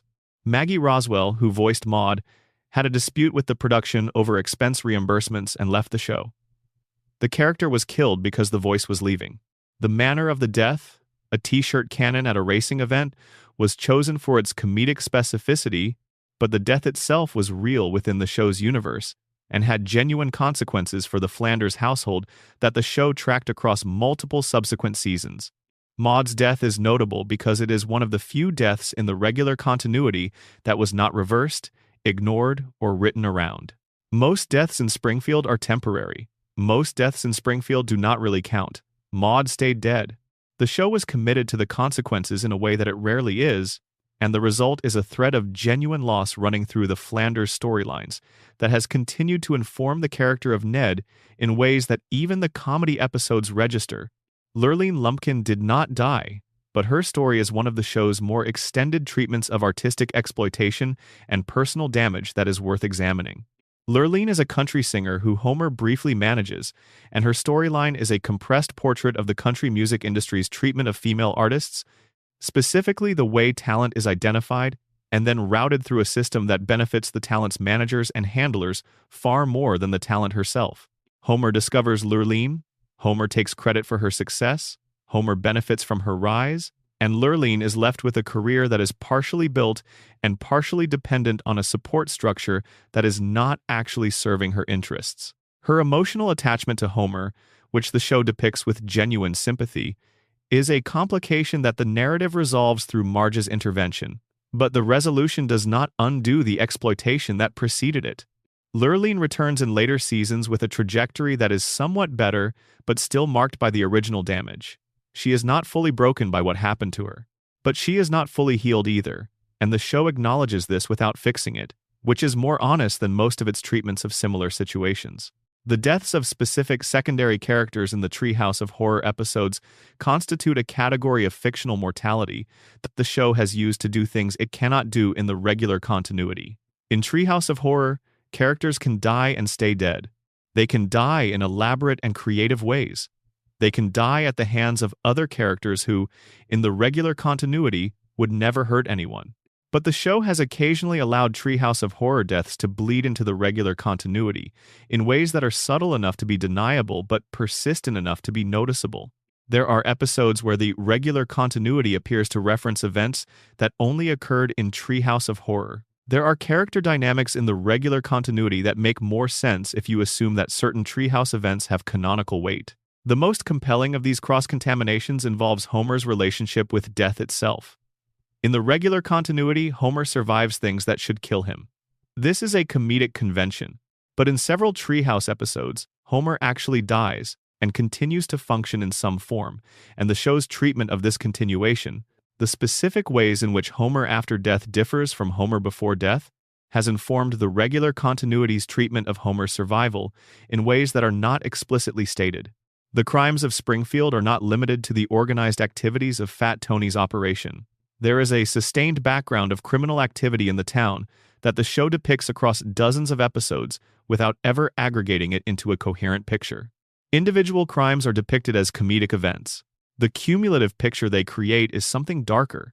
Shoplifting is essentially normalized in Springfield. The quick E-Mart is robbed with a frequency that would, in any real business model, make it economically unviable. The school system is the site of ongoing property damage, academic fraud, and various forms of theft that Principal Skinner manages primarily through ineffective verbal intervention.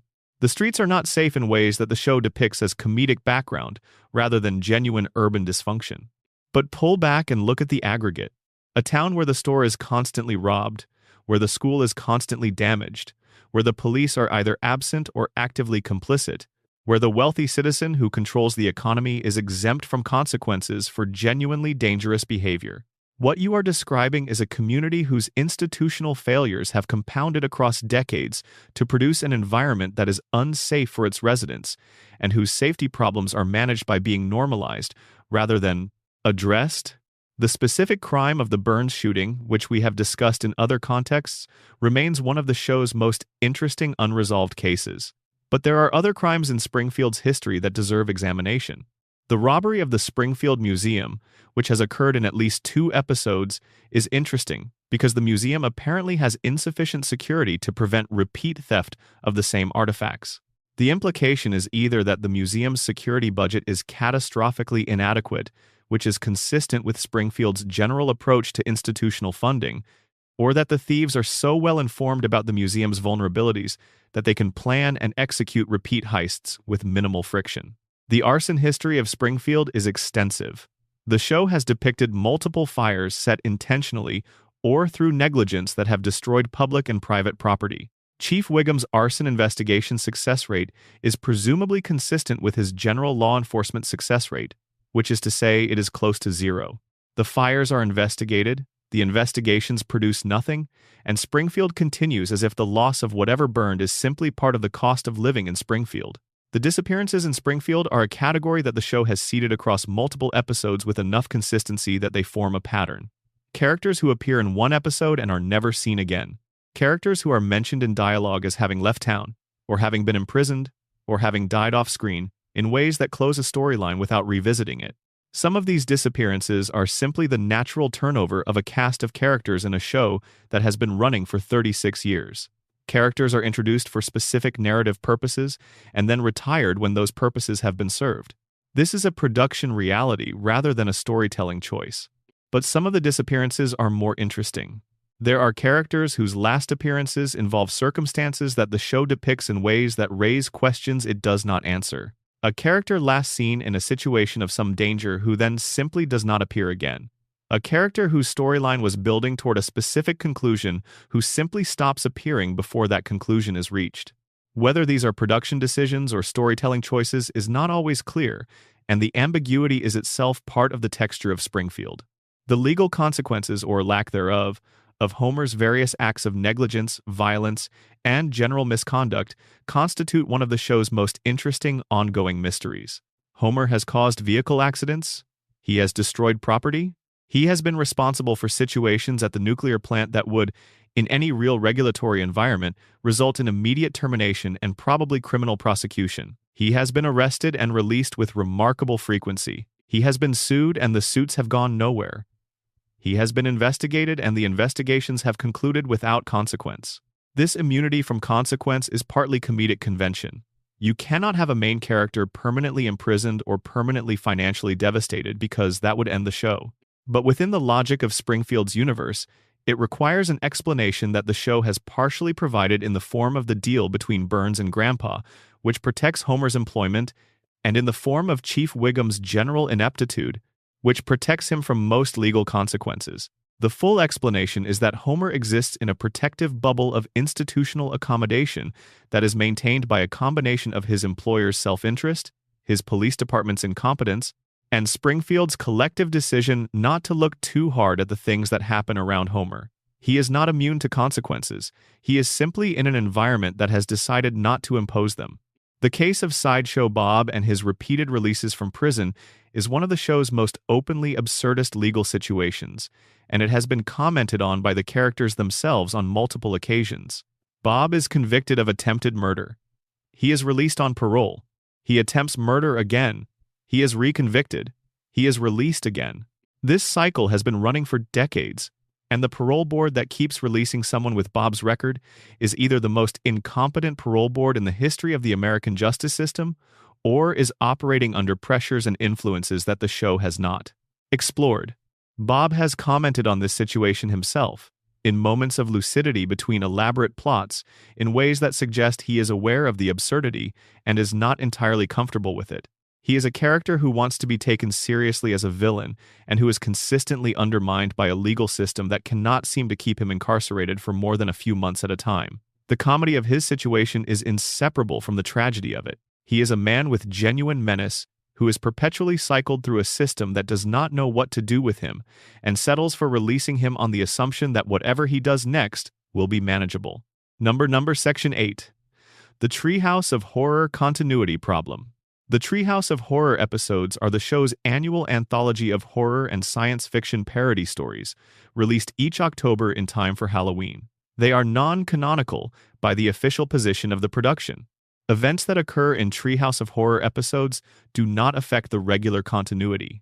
Characters who die in these episodes are alive again in the next regular episode. Rules that govern Springfield's universe can be violated without those violations carrying over. This is the official position. The actual situation is more complicated, and the complication is what makes this section of the iceberg worth spending time on. The Treehouse of Horror episodes have been producing content since the second season. Across more than 3 decades, they have accumulated their own internal continuity, their own recurring elements, their own callbacks and references that build on each other across years of episodes. They are non-canonical with respect to the main show. They are canonical with respect to each other, and the boundary between these two continuities is more porous than the official position acknowledges. There are details that first appeared in Treehouse of Horror episodes that subsequently showed up in regular continuity episodes in ways that would only make sense if the Treehouse events were considered to have some status.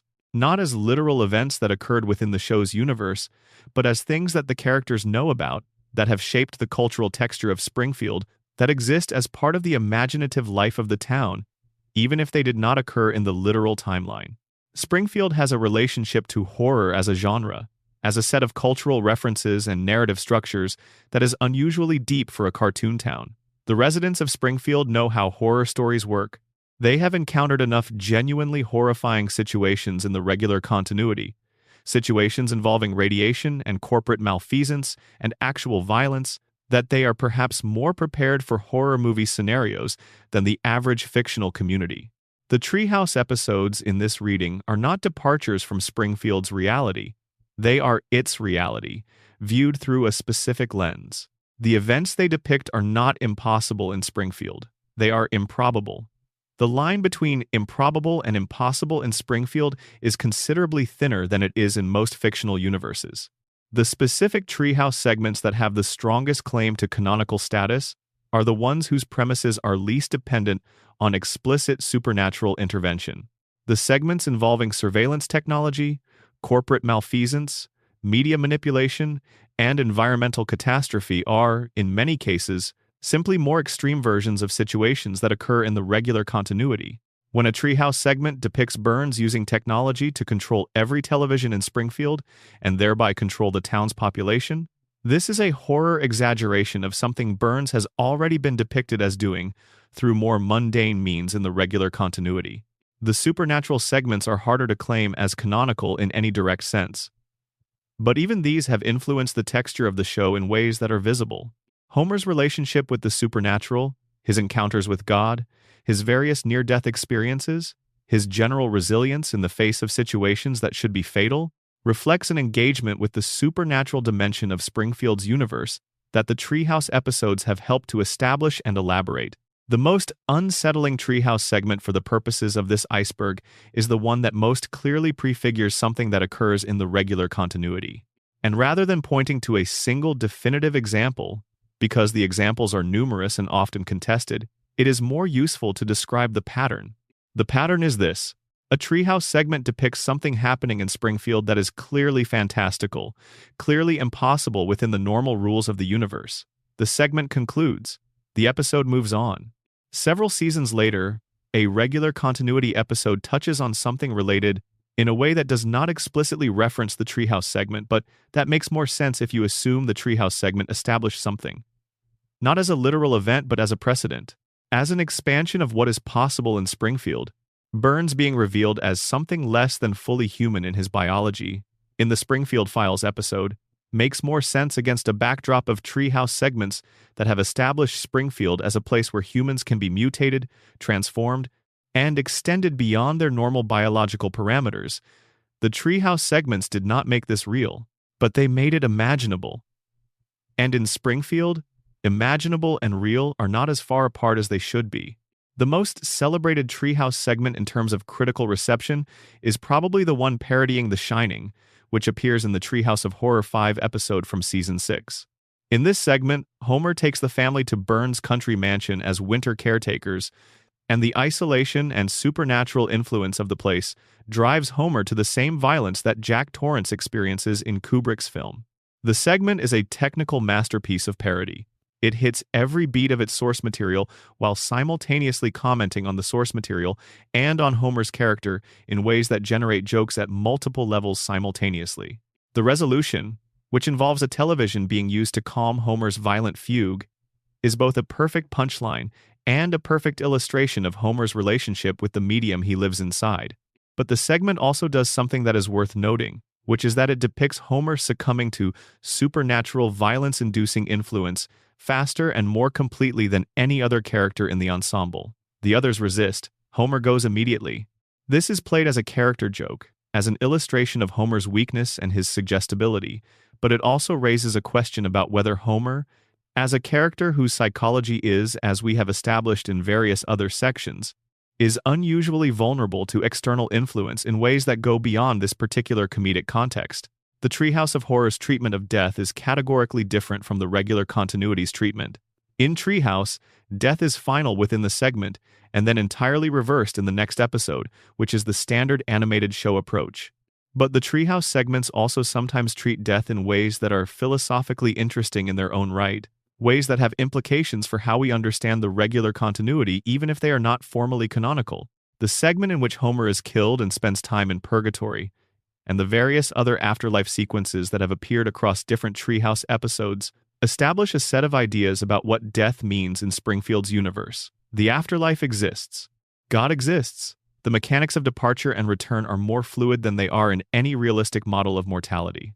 These ideas do not simply disappear when the Treehouse episode ends. They inform the audience's understanding of the regular continuity because the audience cannot selectively forget what they have learned about Springfield's universe from the Treehouse episodes. The Treehouse segments that have aged most oddly are the ones that were responding to specific cultural moments that have now passed. Parody of specific films that are no longer culturally central. References to public figures who have since faded from prominence or have become controversial for reasons unrelated to why they were being referenced. technology jokes about innovations that are now mundane rather than novel. These segments are time capsules in the most literal sense.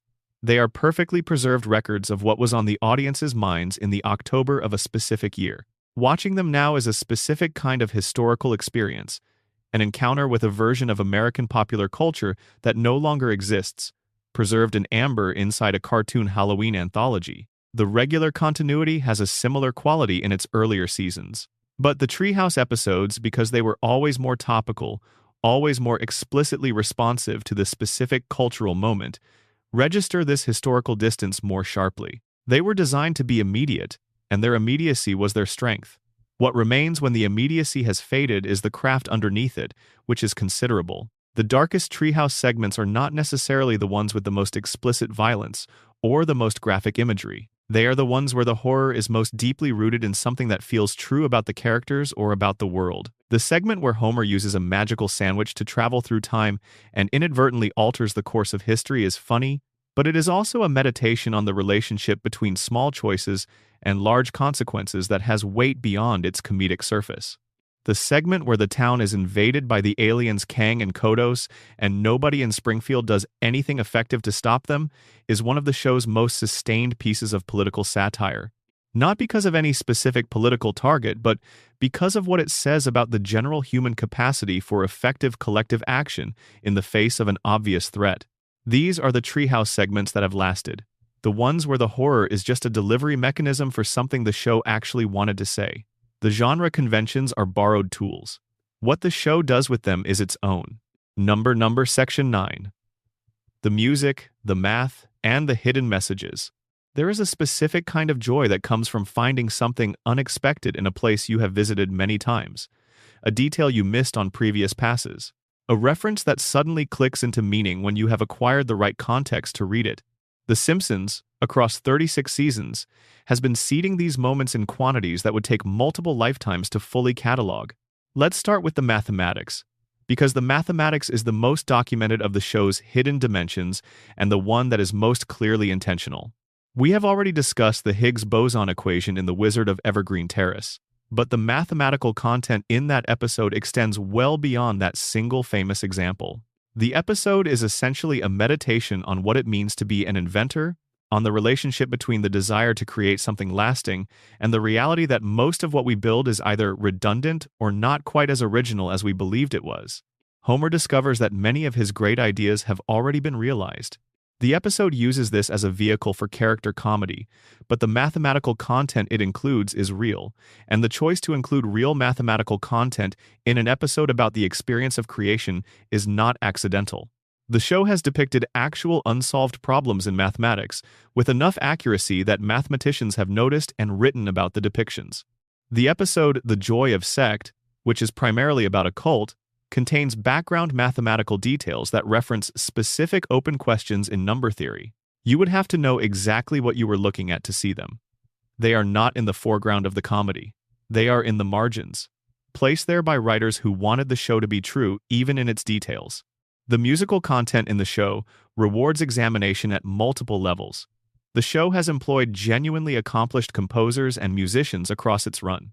The guest musicians who have appeared in Springfield have included some of the most significant figures in American music of the 20th and 21st centuries. The show's specific relationship to jazz, particularly through Lisa's character, reflects a genuine understanding of the form that goes beyond the surface signifier of a character who plays saxophone. Lisa's relationship to jazz is one of the show's most sustained meditations on what it means to love a form that the world around you does not particularly value. Jazz, in the show's universe, is the music that gets played in contexts that other Springfield residents find peripheral or boring. It is the music of Lisa's interior life, not of Springfield's public culture.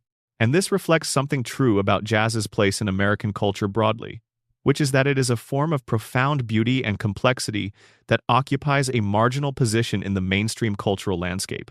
Lisa plays jazz because the show wants a character who exists in tension with her environment. The saxophone is the instrument of that tension. Every time she plays, she is doing something that the people around her cannot fully appreciate, and she knows it, and she continues anyway, because the music is more important to her than the recognition. The show's relationship to actual music theory is deeper than the visible jazz references suggest. Several episodes have incorporated content about harmony, about rhythm, about the structure of musical composition, that is accurate enough to serve as educational material if extracted from its comedic context. The episode where Lisa forms a jazz band with an unexpected set of collaborators contains material about improvisation and musical conversation that any jazz educator would recognize as technically sound. The Broadway parody episodes, particularly the later ones, demonstrate a genuine understanding of musical theater conventions that goes well beyond the surface joke of treating domestic situations with the emotional vocabulary of stage musicals. The construction of the parody songs, the specific ways in which they borrow from and comment on their source material, reflects a familiarity with the form that suggests the writers responsible for those episodes actually love the thing they are parodying. The hidden messages in the show's visual design are a category that requires slowing down to a frame-by-frame examination to fully appreciate. The show has always packed its backgrounds with text, signs, posters, and other written material that is not legible at normal viewing speeds. In the era of home video and then digital streaming, it became possible to pause and read this material. And what fans found when they did was extraordinary. The signs in the background of Springfield's commercial district are not random. They reference specific things. A shop sign that parodies a real business in a way that only makes sense if you know the real business being parodied. A poster in the background of a scene that comments on the scene being played in the foreground in ways that are invisible if you are not looking for it. A newspaper headline in the background of a shot that tells a story completely separate from the story being told in the foreground. The show has been doing this since its earliest seasons. It is part of the visual philosophy of the production, the belief that the world should be dense with meaning even in the parts that are technically out of focus, even in the details that no reasonable viewer would be expected to read in real time. The world should be more full than you can see in any single viewing. The reward for looking again should be finding something you missed. The couch gag produced by Don Hertzfeldt for the 26th season is worth examining at length because it represents one of the most extreme examples of hidden messaging in the show's history. Hertzfeldt, whose own work is notable for its philosophical density and its willingness to engage with mortality and meaninglessness in an animated context, produced a sequence that begins as a standard couch gag and then fractures into something considerably more disorienting. The sequence depicts the Simpsons family in increasingly degraded and distorted forms, surrounded by future corporate branding for the Simpsons property, in a context that suggests they are being commodified and eroded by the commercial machinery that sustains them. By the end of the sequence, the family is reduced to crude geometric forms, babbling distorted versions of catchphrases, surrounded by branding that has become incomprehensible. Homer, in a moment that has been analyzed extensively, appears to see something that terrifies him, and the nature of what he sees is never made explicit. The show allowed this. Fox allowed this. A major television network allowed an animator whose entire aesthetic is about confronting the futility of existence to make a couch gag that depicted their most valuable animated franchise as a commodity being degraded by its own commercial success. And it aired. And most viewers saw it as a charming piece of experimental animation, and the depth of what it was actually doing passed beneath the surface. The academic content embedded in Lisa's storylines deserves its own treatment because the show has used Lisa as a vehicle for genuine intellectual engagement across its entire run in ways that are worth acknowledging, even though the show usually deflates the intellectual content with a joke. Before it can land too seriously, Lisa has engaged with economics, with political theory, with environmental science, with animal rights philosophy, with vegetarianism and its ethical dimensions, with feminism, with the history of American race relations, with the philosophy of science.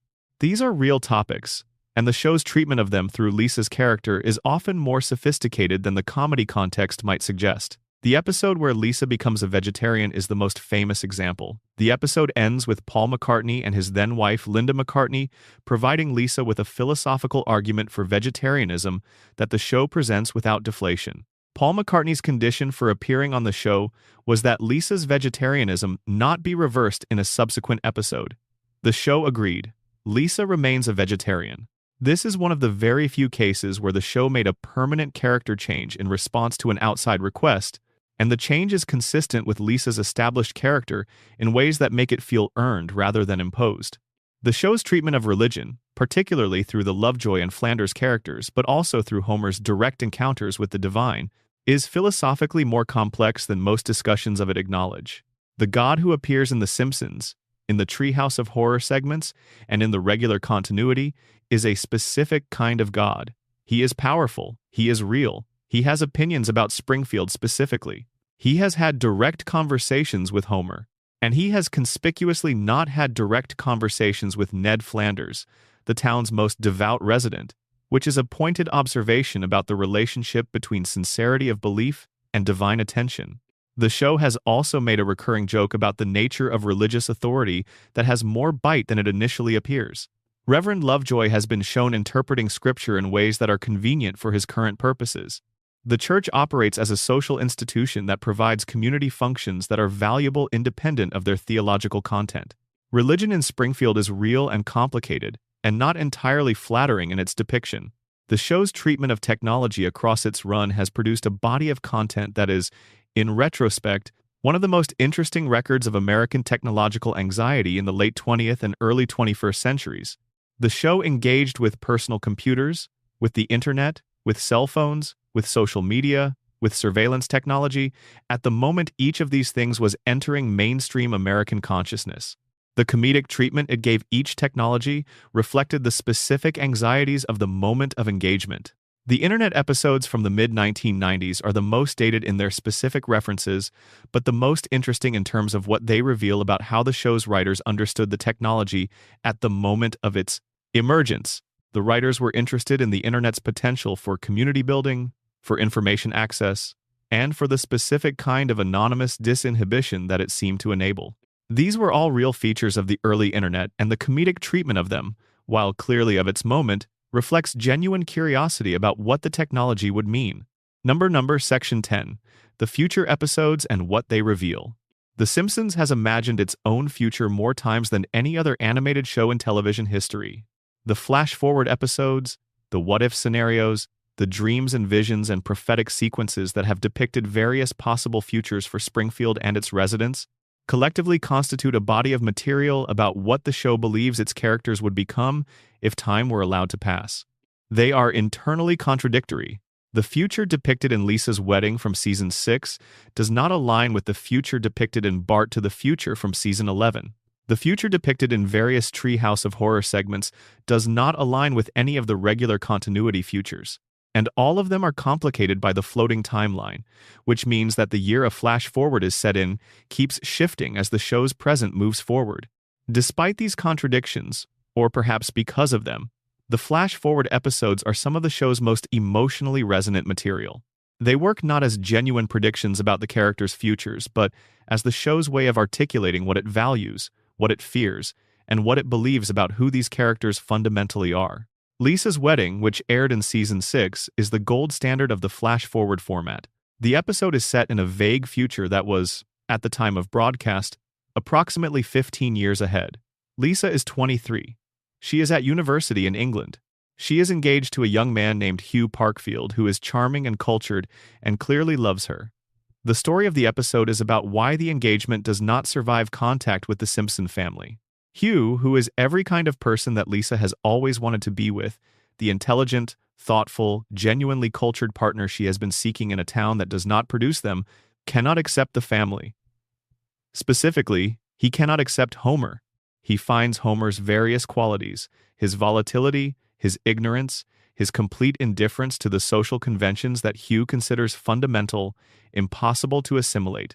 He wants Lisa to have a clean break, to move permanently into the world he inhabits, to leave Springfield and the Simpsons behind. Lisa cannot do it, not because she does not love Hugh, she does. Not because she does not share his assessment of her family's qualities, she does, at least in part. But because family, even a family as imperfect as hers, is not something you trade away for a better partner. The family is not separable from herself, and a relationship that requires her to pretend otherwise is not a relationship she wants. The emotion at the end of this episode, as Homer and Lisa dance and talk about the future, as the flash-forward resolves back into the present with Lisa as an 8-year-old and Homer as her father, is one of the show's purest expressions of what it actually cares about underneath all the comedy. The Simpsons is about the family. Always. The jokes and the satire and the celebrity guest stars and the science fiction premises are all operating in service of the thing the show is actually about, which is the particular, irreplaceable love of a family that is not easy to love. Bart to the Future, which appeared in season 11, depicted a future in which Bart has become a failed musician and Lisa has become the first female president of the United States.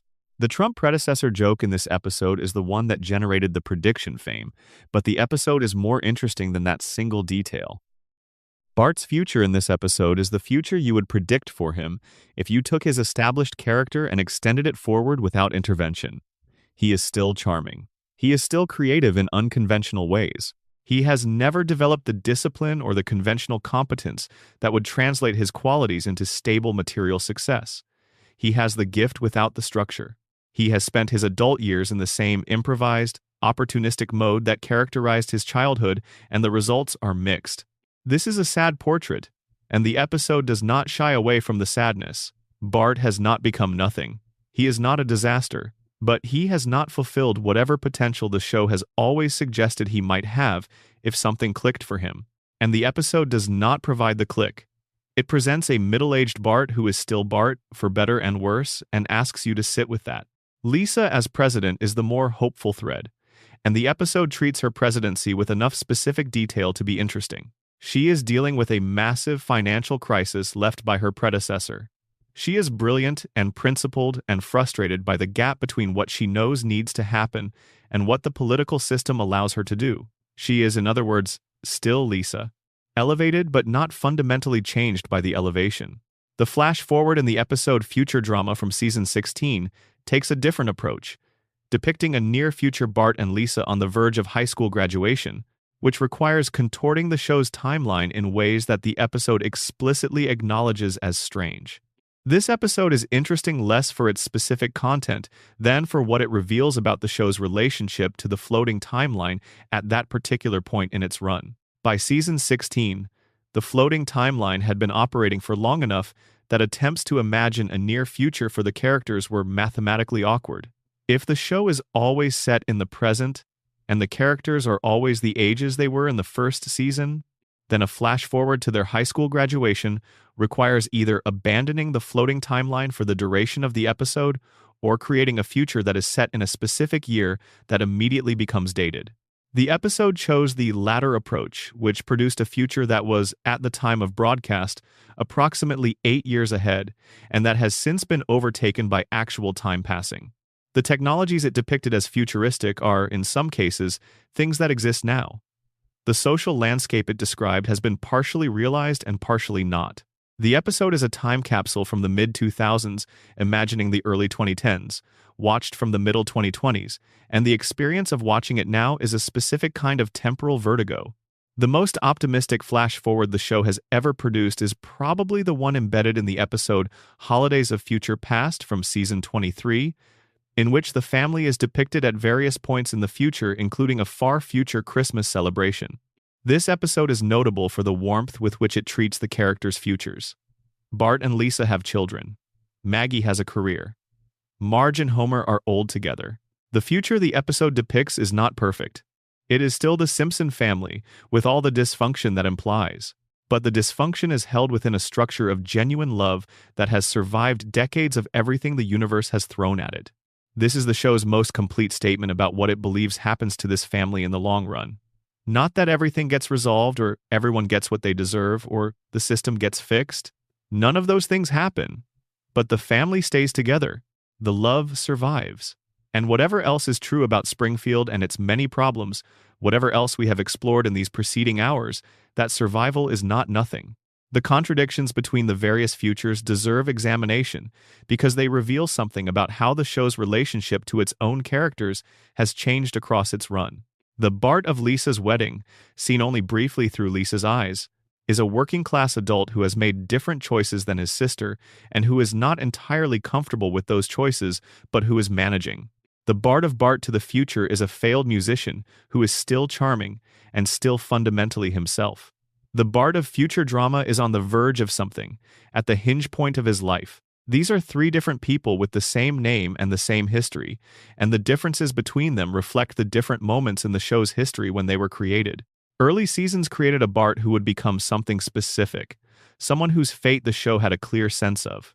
Later seasons created a Bart whose fate was less clear, whose future had more possibilities but also more uncertainty. This is not inconsistency for its own sake. It is the show's relationship to its own characters changing as the writers changed, and as the cultural context changed, and as what a future for a character like Bart could look like evolved with the actual future that everyone was navigating. The Maggie futures are the most consistent across all the flash-forward episodes, which is interesting given that Maggie is the least defined of the major characters in the present. Her future, across multiple episodes, involves her doing something remarkable. Exactly what varies. But the direction is consistent. Whatever Maggie becomes, it will be surprising and it will be considerable. This consistency is worth noting because it is the one area where the show has maintained a specific vision across contradictory futures. Maggie's potential is the thing the show is most committed to. Homer's love for Marge survives. Lisa's intelligence and principled nature persist. Bart's essential Bartness continues. And Maggie's unrealized potential finally realizes itself in some direction that the show has never fully specified. Perhaps because the potential of an unknown future is always more powerful than any specific thing you could name it as. The show has protected Maggie's future by keeping it open. Whatever she is going to do, it is going to be her own. And it is going to be something that nobody in Springfield predicted. The future of Springfield itself, as depicted across various flash-forward episodes, is grimly consistent in ways that the characters' futures are not. The environmental problems get worse. The infrastructure continues to age without adequate maintenance. Burns, in many of these futures, is still alive, which is either the show's most bleak running joke or the most realistic thing about these futures, depending on how you look at it. The town does not improve. The town adapts. The adaptation looks different in different futures, different technologies, different social configurations, different institutional arrangements. But the fundamental character of Springfield, the fact that it is a town with significant problems that it has organized its collective life around not solving, persists across all the futures the show has imagined, which is a complicated thing to do. To imagine your fictional universe extended 30 years into the future and to find that the essential problems remain, that the work of addressing them continues without resolution, that the people continue their lives within a structure that has not changed in the ways that would have been most important. This is realistic in ways that are uncomfortable. Communities with structural problems do not usually solve them on the schedule that individuals hope would require. They find accommodation. They develop culture around the problems. They build their identity in relationship to the problems in ways that make the problems part of them. Springfield in the future is Springfield today, and Springfield today is Springfield at its founding. Number. Section 11. The bottom of the iceberg. We have arrived at the deepest level. The place where the most elaborate theories live, where the evidence thins out and the implications get stranger, where the iceberg's bottom scrapes against something that does not have a name in the official vocabulary of the show. This is the section about the nature of Springfield itself, not as a fictional town in an animated comedy, but as a concept, as a philosophical entity, as a question that the show has been asking across 36 seasons in ways that only become visible when you have enough of the preceding context to see what the question is actually asking. Let's begin with the theory of Springfield as a simulation, not Homer's coma dream, which is a specific and limited version of this idea, but something larger. The possibility that Springfield exists within a constructed reality, not created by any character's unconscious mind, but deliberately architected by an external intelligence that the show has been gradually revealing through the accumulation of impossible details. The evidence that is cited for this theory is the same evidence that is cited for the radiation theory and the coma theory, because the evidence overlaps significantly. Characters who do not age, a town that resets after catastrophic events, physics that operates differently in Springfield than everywhere else, the floating timeline. But the simulation theory adds a dimension that the other theories do not address, which is the question of the couch gag. The family in every single episode rushes to their couch and sits. This is the loop. This is the ritual. Every episode, regardless of what happened in the previous episode, regardless of what is about to happen in the current one, the family sits on the couch together. The gag varies. The family's arrival varies, but the sitting is constant. What is the couch? In most readings, it is simply the family's living room furniture, but the couch gag's position in the credits, the way it literally bookmarks the show's beginning, the way the family's rush toward it has a quality of inevitability that goes beyond comedy, suggests that the couch is a kind of terminal, a return point, the thing the simulation brings the family back to at the end of every cycle. The god of Springfield is a specific entity with a specific design and a specific set of appearances in both the regular continuity and the Treehouse of Horror episodes. The show has depicted God with more consistency than it has depicted almost any other supernatural element, which is either a product of good internal continuity management or a sign that whoever is responsible for this design decision has a specific concept of who God is in this universe. The god of Springfield has 5 fingers. Every resident of Springfield has 4. This is a detail that has been noticed by fans and that has not been explained by the production. It is possible that it is simply a practical choice, that when designing a divine being you give him 1 more finger than the mortals to signal his transcendence. But within a show that has built its entire mythology on the significance of 4 fingers as a marker of Springfield's specific biological reality, adding a 5th finger to the divine being reads as a meaningful statement. God is not from Springfield. God is not subject to whatever biological rules govern Springfield's residents. God exists outside the contaminated environment, outside the dream, outside the collective denial. God has 5 fingers because God is real in a way that Springfield's residents are not. This is a cosmological statement hidden inside an animation design choice. Whether it was intended to carry this weight is unknowable, but the fact that it is there, consistent across multiple appearances, is a fact. The nature of death in Springfield's universe has been established across many episodes in ways that suggest it is not the same phenomenon as death in our universe. Characters who have died have, in various episodes, continued to interact with the living in ways that go beyond simple flashback. Ghosts are real in Springfield. The afterlife is real. The mechanics of departure from the physical world and arrival in whatever comes next are more fluid than any realistic model of mortality would permit. This fluidity has implications for characters whose deaths have been depicted as permanent. If the afterlife is real and accessible in Springfield, if the boundary between living and dead is as permeable as several episodes suggest, then the people who are no longer present in Springfield are not necessarily unreachable. They have simply moved to a different part of the same continuous reality. Mona Simpson is somewhere, Maud Flanders is somewhere. These characters did not cease to exist, they moved. And Springfield, which is a town that has established ongoing communication with the divine on multiple occasions, is presumably not so isolated from wherever they have moved that they are completely unreachable. The show does not follow this logic to its conclusion. The show does not want to follow it, because following it would resolve the emotional weight of these deaths in ways that would undercut the sadness that gives the surviving characters their depth. Ned's grief for Maud is meaningful because she is absent. Homer's grief for Mona is meaningful because she cannot come back. The show maintains the emotional reality of permanent loss, even in a universe where permanent loss may not be the cosmological reality. The theory of Springfield as a divine experiment has fewer canonical footholds than most of the theories we have discussed, but it is worth articulating because it provides a framework for understanding certain elements that otherwise require separate explanations. The experiment premise is this: Springfield, its population, its impossibilities, its institutional failures, its moments of grace, is being observed and potentially managed by an intelligence that is using it for purposes that have never been explicitly stated. This intelligence may be God, in the show's specific cosmological framework. It may be something else entirely.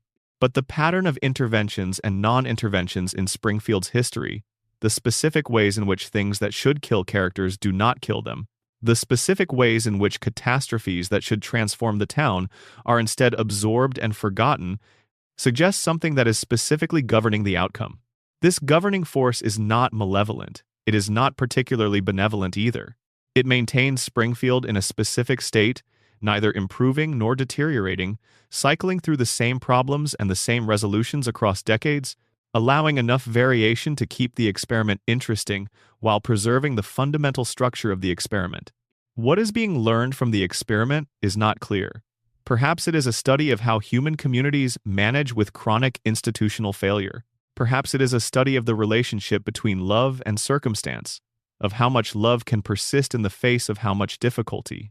Perhaps it is simply a study of Homer Simpson, who may be the actual subject of the entire enterprise, with Springfield existing primarily as his habitat. Homer as the center of the universe is a theory that has more canonical support than it should, given how absurd the premise sounds. There is consistent textual evidence across the show's run that the universe of Springfield specifically arranges itself to ensure that Homer remains at its center. Things happen to Homer that do not happen to other characters. Homer's relationship to probability is impossible. Homer's survival rate is impossible. Homer's career trajectory is impossible. Homer's repeated encounters with fame, with political power, with divine attention, with extraordinary events, is statistically impossible for any individual person. Unless Homer is not a person like other people, unless Homer is something more specific, something that the universe has designated as its focal point. The show has gestured at this in episodes where Homer briefly becomes genuinely extraordinary, where the qualities he normally wastes are channeled towards something that reveals their potential, where the fog clears and you see, underneath the comedy of his daily failures, a person of genuine capacity. These moments are the show's clearest statements about who Homer actually is, underneath the crayon and the radiation and the decades of bad choices. He is someone who is capable of more than he became, and the show loves him for what he actually is rather than what he could have been. And that love, multiplied by the love of the audience for the same character over 36 years, has created something that is genuinely unusual in the history of popular culture. A character who is simultaneously a buffoon and a beloved father, a cultural touchstone and a deeply specific individual, a joke and a sincere expression of something true about human life. The Simpsons as a text about the nature of memory is a reading that the coma theory enables and that extends beyond the coma theory itself. Whether or not Homer is literally unconscious, the show is about memory, about the way we preserve people and places in our minds beyond the moment of their actual existence, about the way love creates a version of the beloved that persists independently of the beloved's own trajectory. Homer, in the coma theory, dreams his family as they were because his memory cannot update them. But the audience does something similar. The Simpsons we remember from the early 90s, the specific quality of those seasons, the way the characters felt in that period, is preserved in our memory in a form that does not age or change. The show continues. The characters evolve. But the version we first loved is still there, archived inside us, and we return to it when we return to the show even as we are watching a newer version. This is what the show is finally about at the deepest level. Not Springfield's environmental problems or the mysteries of its founding or the specifics of any individual character's psychology. It is about the way we preserve what we love. The way memory is an act of love. The way returning to the same story over and over, the same family, on the same couch, in the same house, on the same street, is not a failure of imagination, but an expression of need. We need the Simpsons to stay. We need them to be there when we return. We need Bart to be 10, and Lisa to be 8, and Homer to stumble through the door and say something wrong and mean something true. We need the couch. We need the credits. We need the saxophone. The final mystery, the one that sits at the absolute bottom of the iceberg, is not a mystery about the show. It is a mystery about us. Why does this show still matter? Why, after 36 years, after 788 episodes, after every debate about the decline and every argument about which season was the last good one, and every cultural moment where the show seemed to have been finally superseded by something newer and more relevant, does Springfield still feel like home? The iceberg exists because people are still looking, still finding things, still caring enough about what this show is doing to spend hours examining its margins and its history and its implications. The iceberg does not exist because The Simpsons is a puzzle to be solved. It exists because The Simpsons is something people love, and love at its most sincere involves wanting to understand completely. The family on the couch, the music starting, the school bus nearly hitting Homer's car, the saxophone descending, Bart writing on the chalkboard, Maggie being absorbed into the title, the family sitting down together every week for 36 years. We keep watching because they keep sitting, because the loop holds, because whatever is at the bottom of the iceberg, whatever strange and dark and beautiful things live in the deepest water, the surface is still warm and yellow and funny and loud with the specific noise of a family that will not stop loving each other.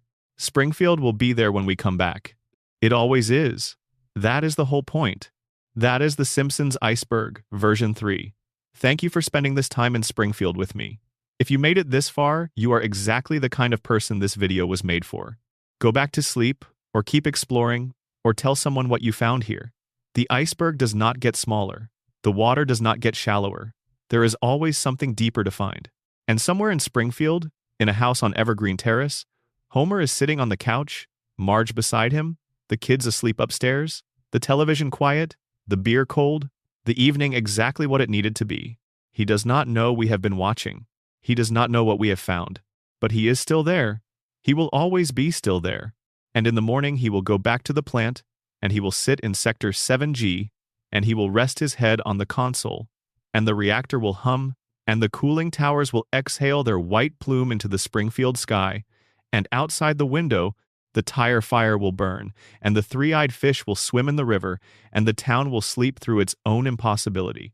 As it always has. As it always will. Number Section 12. The secondary mythology recurring elements, the show planted and forgot. There is a specific type of storytelling that long-running shows practice without fully intending to. A detail gets introduced in one episode for comedic or dramatic effect. It is specific enough to be memorable. It creates an expectation that it will be returned to, and then the show moves on. And the detail sits in the archive, unaddressed, accumulating weight simply by virtue of never being resolved. The Simpsons has produced more of these orphaned details than almost any other show in television history, and collectively they constitute a shadow mythology running underneath the official one. A Springfield that the show built and then forgot about. A version of these characters and this town that exists in the gap between what was introduced and what was followed through. Let's start with the mystery of Herb Powell, because Herb is one of the show's most elaborately constructed secondary characters, and his story ends in a way that raises questions the show has never gone back to answer. Herb Powell is Homer's half-brother. He is the son of Abe Simpson and a woman Abe met at a carnival, a relationship that Abe never disclosed to his family, and that was never part of the version of his history that Homer grew up with. When Herb appears in the second season in an episode called Oh Brother, Where Art Thou?, he is the CEO of Powell Motors, one of the largest automobile manufacturers in the country. He is wealthy. He is charismatic.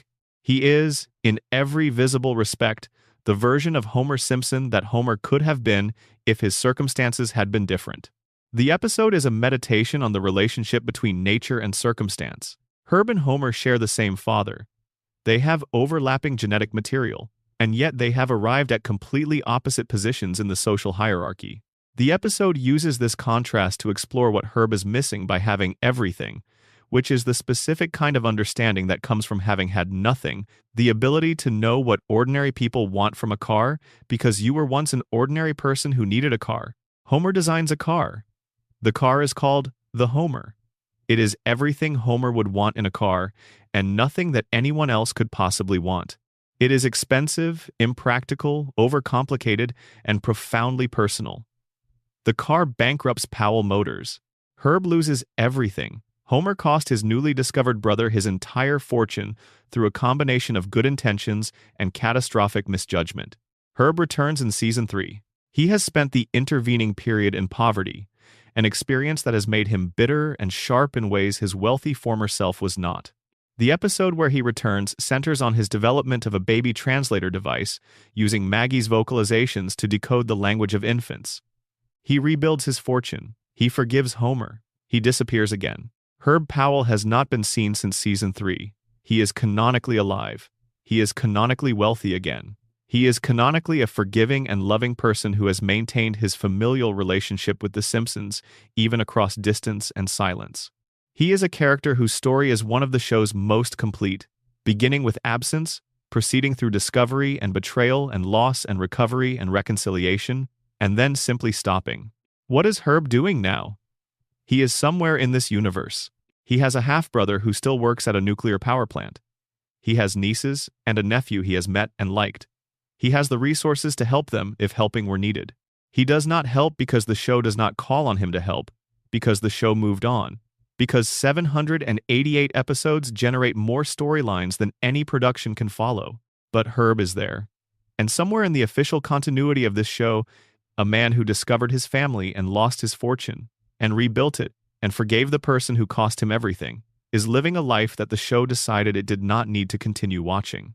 The Deep Space Homer storyline, in which Homer is sent to space aboard a NASA shuttle as part of a program designed to boost the space agency's television ratings, is one of the show's most famous episodes and one whose implications extend beyond the comedy considerably. In the episode, NASA specifically selects an average man, the most average man they can find, because their research has determined that the American public has lost interest in astronauts who are too accomplished and too skilled. They need someone relatable. They need someone whose incompetence is so total and so cheerfully unreflective that the audience can watch without feeling inadequate. They select Homer. Homer goes to space. In space, he nearly destroys the shuttle through a sequence of accidents that begins with a bag of potato chips, continues through a crisis involving an ant farm, and resolves through a piece of luck that is barely distinguishable from the incompetence that created the crisis in the first place. This is a perfectly constructed comedic premise. But the episode's true subject is something that it is only partially comfortable acknowledging, which is the specific relationship between American media and the normalization of mediocrity. NASA, in this episode, did not lose public interest in astronauts because the public became stupid or disengaged. They lost public interest because the culture of television had, by the early 1990s, become so saturated with the ordinary and the relatable that genuine achievement had become alienating. The audience did not want to watch people who were better than them doing things they could not do. They wanted to watch someone like Homer, someone whose relationship to competence was familiar in its failures. The show diagnoses this dynamic clearly. It does not endorse it, but it also does not entirely escape it, because the show's own appeal is substantially built on exactly the mechanism it is satirizing. We watch Homer because Homer's failures are relatable in ways that achievement is not. The show is commenting on the appetite it also feeds. Sideshow Bob's Italian period, which occurred in a season 17 episode titled The Bob Next Door, is not the most famous chapter of his story, but it is one of the most philosophically interesting in terms of what it says about the show's relationship to its own recurring villain. By season 17, Sideshow Bob had been trying to kill Bart for over 15 years of broadcast time. The joke had been running long enough that the show itself had to acknowledge the absurdity of the situation. The episode in question attempts to do something genuinely structural with the Bob premise, introducing a mechanism by which Bob appears to have a new strategy that might actually work. The mechanism does not work. Bob fails again. He will fail every time because the show requires him to fail, and the show knows this. In certain episodes, Bob appears to know this too. There is a melancholy that settles over his more recent appearances that was not present in the early ones, a quality of a man who has made peace with his own narrative limitations in a way that is funnier and sadder than pure menace would be. Bob's relationship to his own arch-nemesis has evolved into something that the show occasionally treats with genuine philosophical weight. Bob hates Bart with a specificity and a creativity that is almost like love. Bart has structured Bob's entire adult life in ways that Bob never intended. The attempt to kill Bart has become Bob's defining project, the thing around which the rest of his life is organized, and the failure of that project is so chronic that it is transformed from a frustration into a kind of purpose. Without Bart to try to kill, Bob would need to find something else to give his life shape. The show has explored this directly in at least one episode, and the exploration is uncomfortable in the way that genuinely honest explorations of obsession tend to be. The Lisa on the wrong side of history problem is a recurring element that the show has handled with more care than its critics usually acknowledge. Lisa is the moral center of the show. She is the character whose ethical instincts are most reliable, whose idealism is most consistently applied, whose commitment to doing the right thing most rarely wavers. She is also, in several specific episodes, definitively wrong. The episode where Lisa develops a strong attachment to a historical version of Springfield and does everything she can to preserve it, only to discover that the history she was trying to preserve contained its own moral failures, is the clearest example. Lisa's instinct toward preservation, toward maintaining the past as a value in itself, collides with the reality that the past she was preserving was not as purely good as her romantic attachment to it had led her to believe. The show does not punish Lisa for this, it does not mock her. But it does something more useful, which is to show that even the most reliably ethical character in Springfield can be wrong in specific circumstances when her ethical instincts are attached to incomplete information. Lisa's moral sense is sound. Her information is sometimes faulty, and the combination of good moral instincts and faulty information can produce outcomes that are no better than those produced by bad instincts. This is one of the show's most honest observations about the nature of ethical behavior in complex environments. Having good values is necessary but not sufficient. You also have to be right about the facts. And being right about the facts is harder than having good values, because facts are specific and variable and resistant to the general principles that values provide. The ongoing mystery of Homer's hair is one of the show's most absurd running threads, and one that has occasionally been connected to the show's larger mythology in ways that reward examination. Homer has two hairs. Canonically, in multiple episodes, Homer's hairstyle is confirmed to consist of exactly two hairs, one forming the primary visible shape and one forming the small curl in front. This is physically impossible in ways that the show occasionally acknowledges and usually ignores. The two hairs are an animation design choice that has been given an in-universe status, which means the show has committed to the position that Homer Simpson, a human male in his late 30s, has two hairs on his head. The show has used this detail in various ways. There are episodes where Homer's hair functions as a character element in itself, where the health and behavior of the hair reflects Homer's emotional state. There are episodes where the hair's implausibility is the punchline. And there are episodes where the hair simply exists as part of the visual landscape of Homer's appearance and nobody comments on it at all. Taken in context with the radiation theory, two hairs on the head of a man who works directly adjacent to an active reactor core is not a comedic detail. It is a symptom. The pattern of Homer's hair loss, the specific configuration of what remains, is consistent with what radiation exposure does to human scalp tissue over extended periods of time. Homer did not go bald in the natural way that men go bald. Homer went bald in the way that men go bald when their hair follicles have been comprehensively damaged by something environmental. The show does not make this connection explicitly. It does not need to. The detail is there for the people who are looking. The question of where Springfield's electricity goes is one that fans have occasionally raised and that the show has never addressed, but that has genuine implications for the power plant's role in the town's economy. The Springfield nuclear plant is described as a 2-unit pressurized water reactor facility. This kind of facility generates electricity. The electricity goes somewhere. In a real community, the electricity generated by a plant goes into the local and regional grid, where it is distributed to homes, businesses, and industrial facilities. The relationship between plant output and community consumption determines the plant's commercial model. If the plant produces significantly more electricity than Springfield consumes, the surplus is sold to the regional grid. If the plant produces exactly what Springfield needs, it is operating as a local utility. If the plant's output is unreliable, which, given its 342 violations, it almost certainly is, the community is dependent on a power source that may not consistently provide what it needs. Burns controls this relationship. Burns owns the only power generation facility in Springfield, which gives him a monopoly over the town's electricity supply. The episode where he blocks out the sun is the most extreme expression of this power, but the economic leverage he exercises in every other episode is the same leverage operating at a lower intensity. Springfield depends on Burns for its electricity. That dependence is the foundation of his political influence, his economic power, and his ability to operate the facility with the safety record it has without facing meaningful accountability. The couch gag, in which the family is depicted as a set of living room furniture that transforms into human beings in order to sit on the couch, is one of the show's most conceptually strange and has generated substantial discussion about what exactly it is meant to imply. The literal reading is that the family is furniture. This is absurd enough to function as a standalone joke, but within the context of the simulation theory and the coma theory, and the various other frameworks through which Springfield can be read, the image of the family as furniture that becomes human in order to perform the act of sitting and watching television carries implications that go well beyond the comedic. If the family are furniture, they exist only in the context of the living room. They have no life outside the house except when the episode requires them to have one. Between episodes, they return to an inert state. The television in the living room is the organizing force around which they animate.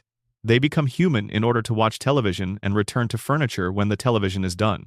This is a specific kind of horror dressed up as a visual pun, and the fact that the show produced it, that it aired it in the opening credits, that it committed to the image as a representation of the family's relationship to their medium and their home, suggests that the show is willing to engage with what its existence actually implies about the family it depicts. They are created by the show, they exist for the show. The show is the television, and the television is the couch. Number section 13. The oral history. Nobody wrote what the cast has said and what it means. The voice cast of The Simpsons has been asked, across 36 years of interviews, press junkets, retrospectives, and fan events, to reflect on their characters, their experience on the show, and the larger meaning of the project they have been part of. The answers they have given, taken collectively, constitute an oral history of the show that is as revealing as any official documentary about it.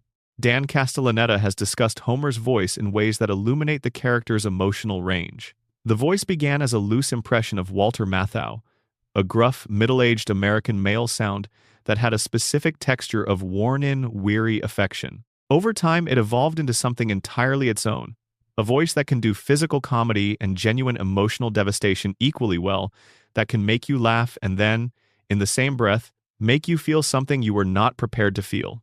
Castellaneta has described the experience of playing Homer for decades as something that has fundamentally shaped his relationship to the character. He does not play Homer from the outside anymore. Homer is not a performance he assumes in the booth. Homer is a place he goes, a specific emotional space that he has inhabited so many times and for so many years that the route there is automatic.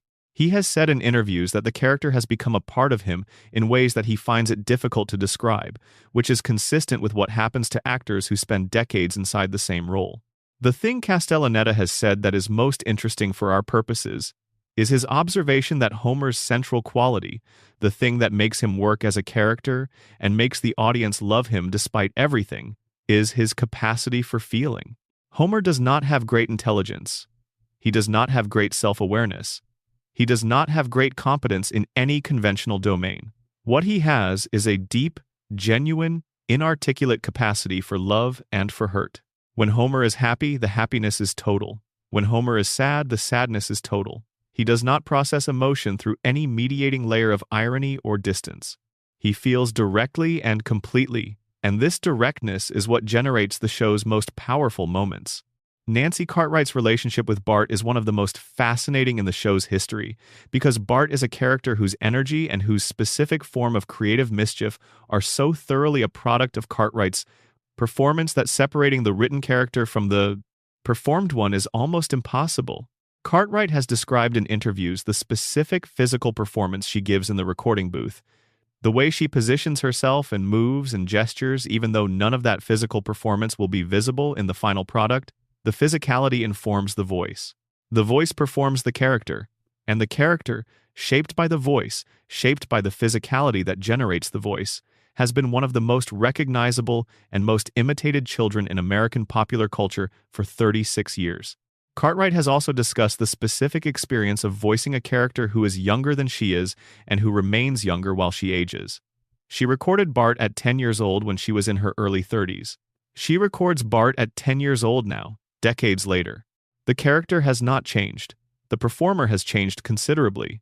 The relationship between the unchanging character and the changing performer is one that Cartwright has said she finds meaningful in ways that she does not always fully articulate. She has said that Bart is always available to her, that returning to him, finding the specific frequency of his particular brand of cheerful defiance, is not difficult regardless of what else is happening in her life. Bart is there. He has always been there.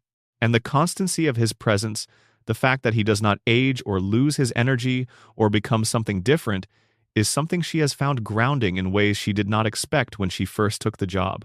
Yeardley Smith's relationship to Lisa is, of all the cast's relationships to their characters, the one that has been most explicitly described as transformative. Smith has said publicly and in multiple contexts that voicing Lisa for 36 years has shaped her in ways that go well beyond the professional. Lisa's values, Lisa's commitment to honesty and justice, and the willingness to be the person in the room who says the uncomfortable true thing have influenced Smith's own approach to her life. This is an unusual thing to say about an animated character.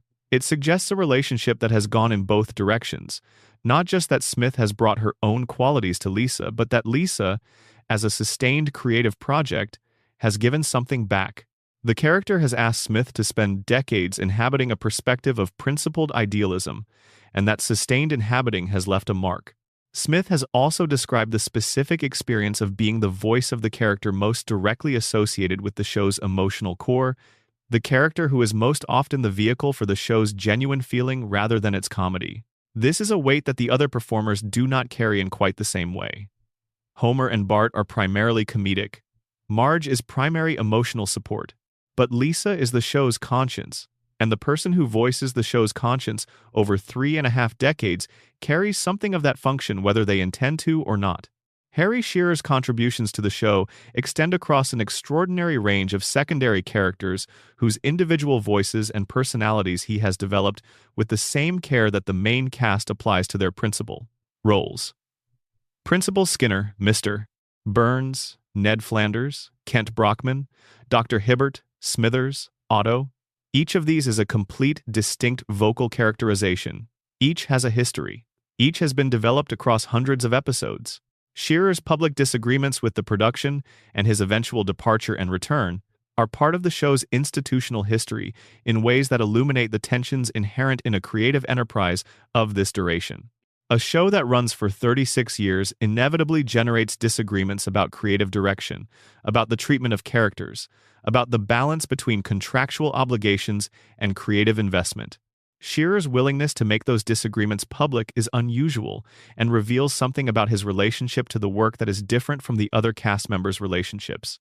He cares about these characters in a specific way. He has invested in them across decades of performance.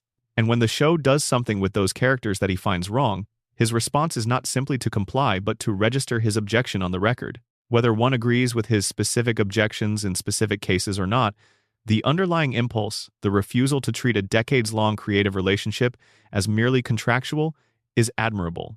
The behind-the-scenes relationships between the main writing staff and the voice cast have shaped the show in ways that are only partially visible from outside. Writing for specific performers develops a kind of conversational shorthand.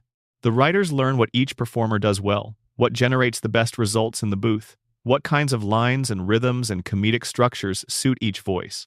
And over time, the characters develop in response to what their performers can do rather than in response to any predetermined plan. Homer has become increasingly physical in his comedy over the seasons, in a way that reflects Castellanetta's specific gift for physical, vocal performance, the ability to voice falls and collisions and physical sensations in ways that create the impression of weight and impact, even in a medium that is entirely auditory.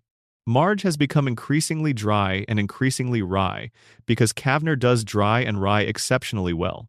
Bart's emotional range has deepened because Cartwright's range has deepened, because 36 years of inhabiting a character reveals dimensions that a first-season performance could not access. This is the show being written by its own performers as much as by its writers, and the result is a collaborative product that belongs to everyone who has contributed to it in ways that make assigning specific credit impossible and irrelevant. The guest performers who have passed through Springfield across 36 seasons constitute their own study in the relationship between celebrity and this particular fictional universe. Some guest appearances work because the celebrity brings something that expands what the show is capable of doing in that episode. Others work simply because the celebrity's presence generates a specific kind of comedic energy. And some do not quite work, in ways that are often more interesting than the ones that do. The guest appearances that have aged best are the ones where the celebrity was willing to be genuinely strange, to engage with the show's specific reality rather than simply showing up as themselves. The ones where the guest's presence is fully integrated into the episode's fictional logic, where they are not standing outside the show looking in but are actually in Springfield, subject to Springfield's specific rules and the specific gravity of its universe.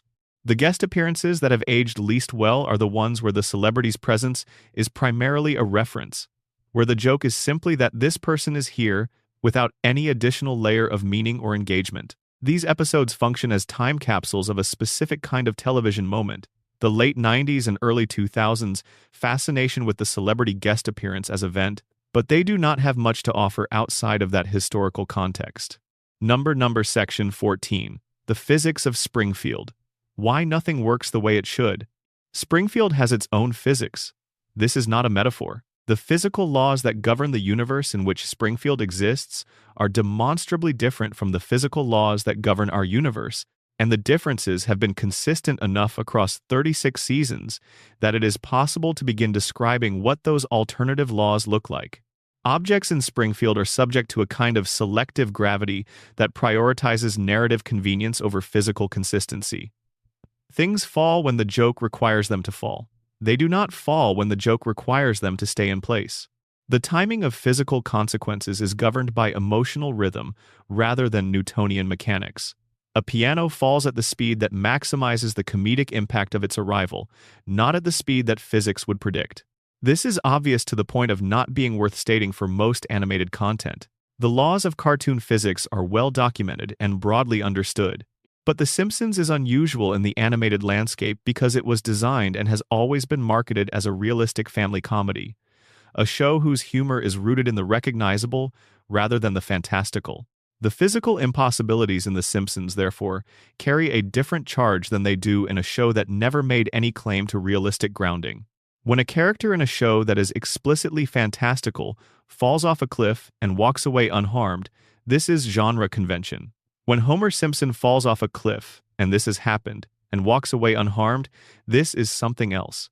This is a character whose show has always claimed to be about real human situations, behaving in ways that no real human could survive. The healing rate of Springfield's residents is physically impossible by any realistic biological standard, and is consistent enough across characters to suggest that it is a property of the environment rather than a quirk of individual characters. Homer heals fastest, which is consistent with his extended proximity to the radiation source. But other Springfield residents also demonstrate healing rates that exceed what medical science would predict for their injuries. Bart recovers from injuries that would hospitalize a real child for weeks within the span of a single episode. Marge, who is less directly exposed to the plant's output than Homer, heals at a rate that is more plausible but still faster than her injuries should allow. The residents of Springfield, who live furthest from the plant, who have the least direct environmental exposure, who encounter the town's contaminated resources less frequently, demonstrate more realistic healing rates. Minor characters who appear in a single episode and are treated as outsiders or visitors do not share the rapid healing that the regular Springfield cast exhibits. This is evidence, not proof, because proof requires an experimental framework that a fictional universe cannot provide. But it is the kind of evidence that in a scientific context would constitute a pattern worth investigating, a systematic difference in biological outcomes that correlates with environmental exposure in ways that are difficult to explain through coincidence. Time in Springfield operates by rules that are different from the rules time operates by in our universe, and the difference is not simply the floating timeline. Within individual episodes, time dilates and contracts in ways that serve the narrative without any consistency with real temporal experience. A sequence that should take an hour takes 5 minutes when the episode needs it to move quickly. A sequence that should take 5 minutes takes 45 minutes when the episode needs to slow down. Characters travel distances that, in our world, would require hours in what appears to be moments. Characters complete tasks that require days of work within the span of a single afternoon. This is again a property of all animated comedy, and it is again made strange by the show's specific realistic pretensions. When The Simpsons compresses time, it is not operating in the acknowledged fictional space of cartoon logic. It is operating in the space of a show that looks like it is depicting the real experience of a real family, where time should work the way time actually works. The distortion of time within episodes has accumulated across 36 seasons into a kind of temporal ecology. Springfield time is not our time. It is a different medium. Events in Springfield can take as long as they need to take from the perspective of the story they are telling. The clock on Homer's wall does not tell the same time as the clock on your wall, even when you are watching Homer look at his clock. The geography of Springfield's interior is as impossible as its exterior geography. Buildings in Springfield contain spaces that could not fit within their exterior dimensions. The school has corridors whose length changes between episodes. The nuclear plant contains areas that appear in interior shots that cannot be reconciled with what the exterior of the plant suggests about its layout. Homer's house contains rooms that have appeared in some episodes and been absent in others. This is documented in fan communities with a thoroughness that is impressive and sometimes alarming in terms of what it reveals about how much time people have spent cross-referencing interior and exterior shots across 700 and 88 episodes. The documentation confirms what casual observation suggests, which is that Springfield's interior spaces are not governed by any consistent spatial logic. The show's production has addressed this occasionally in behind-the-scenes content, noting that maintaining precise spatial continuity across decades of episodes produced by different animation teams is not operationally feasible. This is a completely honest and completely unsatisfying explanation. Honest because it is accurate, and unsatisfying because it turns a potentially interesting mystery into a production logistics problem. The more interesting answer, the one that plays better within the context of everything else we have discussed, is that Springfield's interior spaces are no more governed by physical laws than its exterior ones. The house on Evergreen Terrace contains exactly as much space as the current story needs it to contain. The plant contains exactly as much space as Homer's current situation requires. The town is not a fixed physical object with determinate properties. It is a narrative space that assumes whatever shape the narrative requires. The food in Springfield is worth a dedicated examination because food in this show is not simply food. It is one of the show's most consistent emotional registers, a shorthand for character state, social position, cultural aspiration, and in Homer's case specifically, something approaching a spiritual relationship with pleasure. Homer's relationship to donuts is the most famous of the show's many food relationships. The pink frosted donut with sprinkles is Homer's platonic ideal, his vision of a perfect thing, a small, circular monument to uncomplicated pleasure. His pursuit of the donut across various episodes, his willingness to sacrifice things that should be more important in order to access the donut, his moments of genuine transcendence when the donut is in his possession, constitute one of the show's most sustained comedic portraits of desire. But beyond the comedy, the donut is a specific kind of cultural artifact. The donut that Homer loves is not an artisanal donut. It is not a premium product. It is a mass-produced, standardized, commercially distributed donut of the kind that is available in any American city at minimal cost. Homer's platonic ideal is an accessible ideal. His vision of perfection is within the reach of anyone who wants it. This is both charming and meaningful, the show saying something specific about a character whose pleasures are democratic and whose happiness does not require anything exceptional. Marge's relationship to food is almost entirely organized around provision rather than consumption. She cooks. The family eats. The food Marge makes is consistently depicted as good, as a source of genuine nourishment and pleasure for the people she feeds, but it is also consistently treated as unremarkable. Nobody rhapsodizes about Marge's cooking the way Homer rhapsodizes about donuts. Nobody treats what she provides with the reverence that Homer treats what he receives. This is the show's portrait of domestic labor in miniature, the thing that is necessary and valued in a general sense, but not specifically recognized in the specific moments of its production. The Quick E-Mart as a setting is one of the show's most intensively used spaces outside of the Simpson home, and its specific properties as a location reward examination. The Quick E-Mart sells things that should not be available together in a single location. Slushies, which are one of the show's most iconic food items, alongside fresh produce, alongside firearms, alongside pharmaceutical products, alongside things that appear to have no obvious commercial category. The store is organized according to a logic that prioritizes availability over any other principle. This is recognizable as a portrait of a specific kind of convenience store that exists in American cities, the store that serves a community that does not have convenient access to specialized retail environments, and that therefore depends on a single location to provide as wide a range of goods as possible. The Quick E-Mart is a portrait of convenience retail as a response to structural inequality, the store that exists because the neighborhood it serves does not have access to the alternatives. Apu's management of this store, his genuine investment in providing good service within the constraints of the store's specific model, his relationship to the community of regular customers who depend on him, is one of the show's more honest portraits of small business operation in an underserved community. The comedy is built on the store's absurdities. Underneath the comedy is a picture of someone who works extraordinarily hard in difficult circumstances to provide something that his community needs. Number. Section 15. The weight of 36 years, what endurance means. There is a conversation that has been happening for the entire second half of The Simpsons run, a conversation that the show itself has become aware of and has occasionally addressed directly, about what it means for a work of art to continue past the point of its greatest achievement. What do you owe your audience when you have already given them everything they needed? What do you owe the characters you have created when their stories have already found their most essential form? The Simpsons at its peak, and there is broad agreement about when the peak was, even if the specific boundaries of that peak are contested, produced television that changed what television was capable of. The best episodes of seasons 3 through 8 are not just good episodes of a good show. They are works that expanded the vocabulary of what an animated comedy could do, what a family sitcom could say, what the relationship between comedy and emotional honesty could be. The show knows this about itself. The production team knows it, the cast knows it, and the awareness of having produced something remarkable, followed by the awareness that the remarkable period has passed and the show is in a different phase, is a specific kind of institutional pressure that very few creative enterprises have ever navigated. Most shows end before they face this problem. The shows that were once great and then became something lesser mostly stopped before anyone had to have the specific conversation about what continuing means when the highest ambition has already been met. The Simpsons did not stop.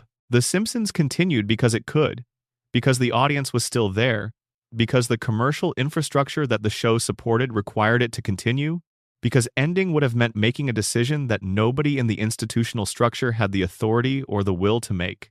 The later seasons of the show are better than their reputation suggests, and worse than their defense suggests. They are, in most of what matters, competently produced.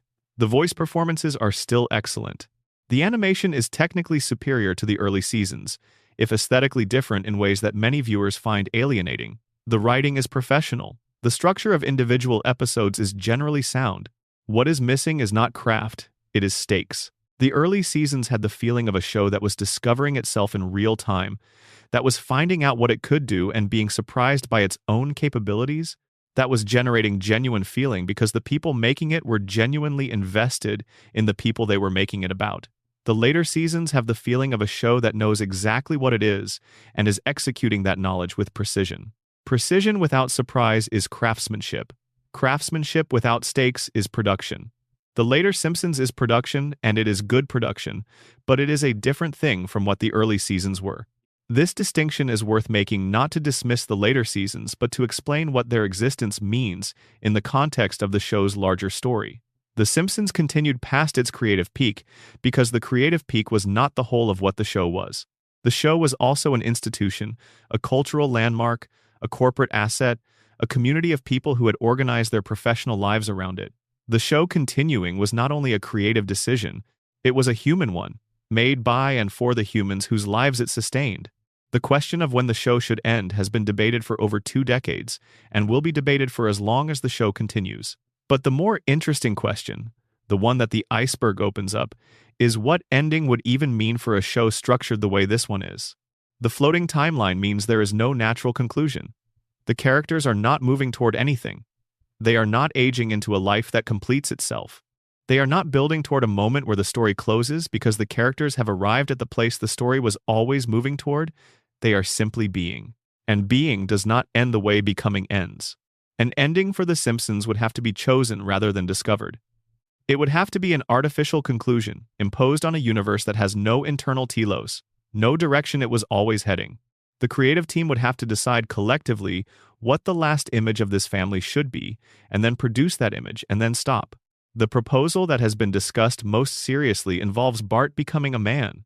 Bart at 10 years old finally, through some act of narrative will, aging past 10 and becoming an adult, taking his place in a world that is no longer the preserved amber of Homer's coma, or the town's collective denial, or the radiation's temporal freeze. Bart becoming a man would mean time had started again. It would mean the story was done. This is a beautiful ending. It will probably not happen, because executing it would require the show to finally, after 36 years, do the thing it has been most careful never to do, which is to let its characters grow. The Simpsons will continue.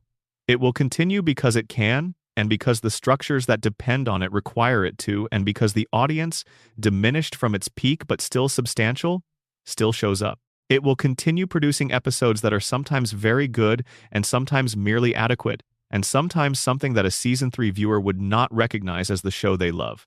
And that is all right. That is what endurance looks like from the outside. It looks like compromise and extension, and the maintenance of form past the point where form alone can carry the full weight of what was once achieved. It looks like the tire fire on the edge of Springfield that has been burning so long that nobody tries to put it out anymore. But it is also something else.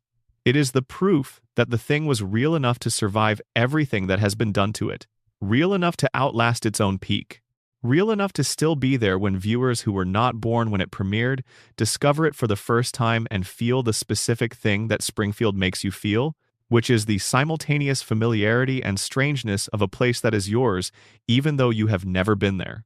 The iceberg is still there, the water is still deep, the bottom is still further than anyone has fully reached, because the show keeps generating material, keeps accumulating history, keeps adding to the mythology in ways both intentional and not. You can go back tomorrow and find something you missed today. That is Springfield. That has always been Springfield. That is the whole point of going deeper. Section 16. The final descent: things that defy category. There are things about The Simpsons that resist the frameworks we have been applying throughout this video. Things that are not quite theories and not quite facts. Things that live in the space between what the show explicitly states and what it implies when you hold enough of it in mind simultaneously. Let's name them, and then let them be. The recurring motif of Homer looking at the sky. In several episodes, separated by years of broadcast time, Homer finds himself outside at night looking up at the stars. The moment is quiet.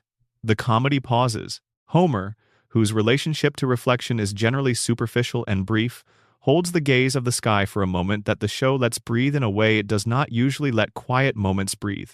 And then the moment passes and the comedy resumes, and nobody mentions that Homer just had an experience that looked, for a few seconds, like genuine wonder.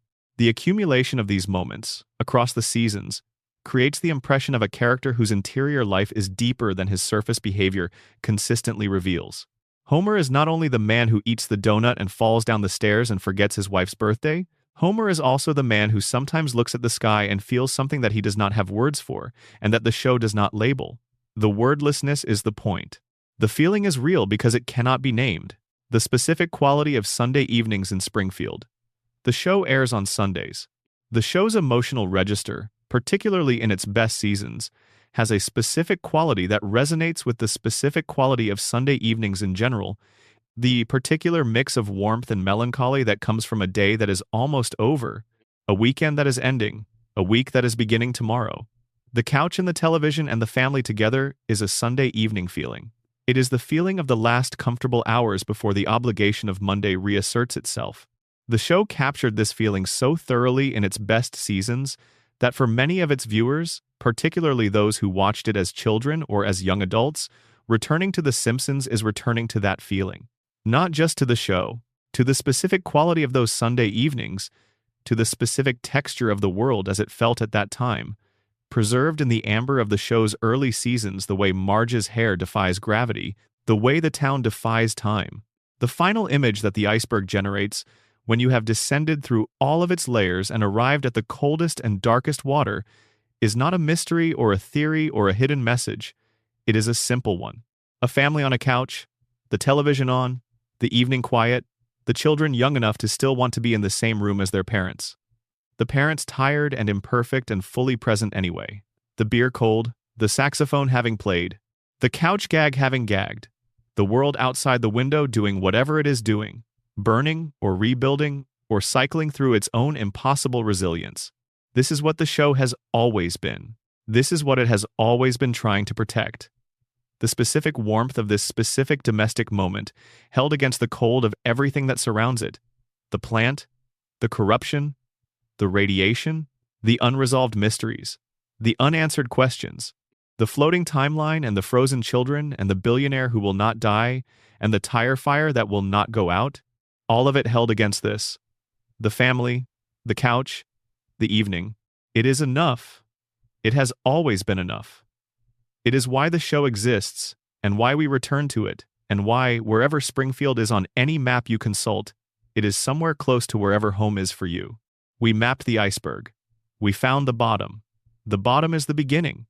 The beginning is a family sitting down together because there is nowhere they would rather be. Go to sleep. Springfield will be here when you wake up. It always is. Number section 17. The deep cuts 40 details most people never noticed. This section exists because the iceberg, even at its bottom, still has pockets. small chambers of specific detail that the show placed carefully and that exist independently of the grand theories and the sweeping mythological readings. These are the things you notice on a 5th or 6th or 20th viewing, the details that the show did not need to put there but put there anyway because the people making it believed that a world worth living in should be more full than you can see in any single pass. We are going to move quickly here. 40 details, some small, some larger than they appear. All of them real, all of them canonical, all of them worth knowing. The first, in the episode where Homer designs the car named after himself, the dealership that sells the car has a sign in the background advertising a model called the Canyonero, which would become the subject of its own episode several seasons later. The car was named in this background sign before it was a vehicle with its own story. The show planted the name in a corner of a background 2 seasons before it needed it. The second, Sideshow Bob's tattoo. He has a tattoo on his chest that reads, "Die Bart Die." When questioned about it in a parole hearing, he explains that it is German for the Bart D. The parole board accepts this. This is absurd. It is also a specific joke about the relationship between institutional trust and the willingness of people in authority to believe explanations that let them avoid doing difficult things. The third, the music that plays during the closing moments of the episode Mother Simpson, as Homer sits on the hood of his car looking at the stars after his mother has fled Springfield again, is not a joke. It is not a punchline. It is a minute of a man sitting with loss. The show gave Homer a full minute of screen time in which nothing funny happens and nothing is resolved. Just a man and the sky, and what cannot be recovered. That minute is one of the most honest things the show has ever produced. The fourth, Bart's locker combination at Springfield Elementary has been depicted in multiple episodes and is consistently the same number. The show maintained this detail across years of production without any narrative reason to do so. It is the kind of continuity that exists for no audience benefit because no audience member would check. It exists because the people making the show thought the world should be consistent even in the parts nobody was measuring. The fifth, the episode in which Homer joins the Stonecutters, the episode titled Homer the Great, contains in its Stonecutter song a list of conspiracies that the Stonecutters are responsible for, including the keeping of the metric system down and the rigging of every Oscar night. These are jokes. They are also, in the specific case of the Oscar rigging, something that the Academy of Motion Picture Arts and Sciences has faced sustained credible criticism for. The show put a real accusation inside a joke and broadcast it to 40 million people. The sixth, Marge's hair has been confirmed in at least one episode to contain items. The specific items have varied by episode and by who is writing the joke. But the established canonical fact that Marge's hair functions as a storage space, in addition to its cosmetic function, has implications for the physics of Springfield that we will leave the audience to sit with. The seventh, the Shelbyville origin story, which depicts Springfield and Shelbyville being founded by the same group of settlers who split over the cousin marriage disagreement, means that Springfield and Shelbyville share the same founding genetics.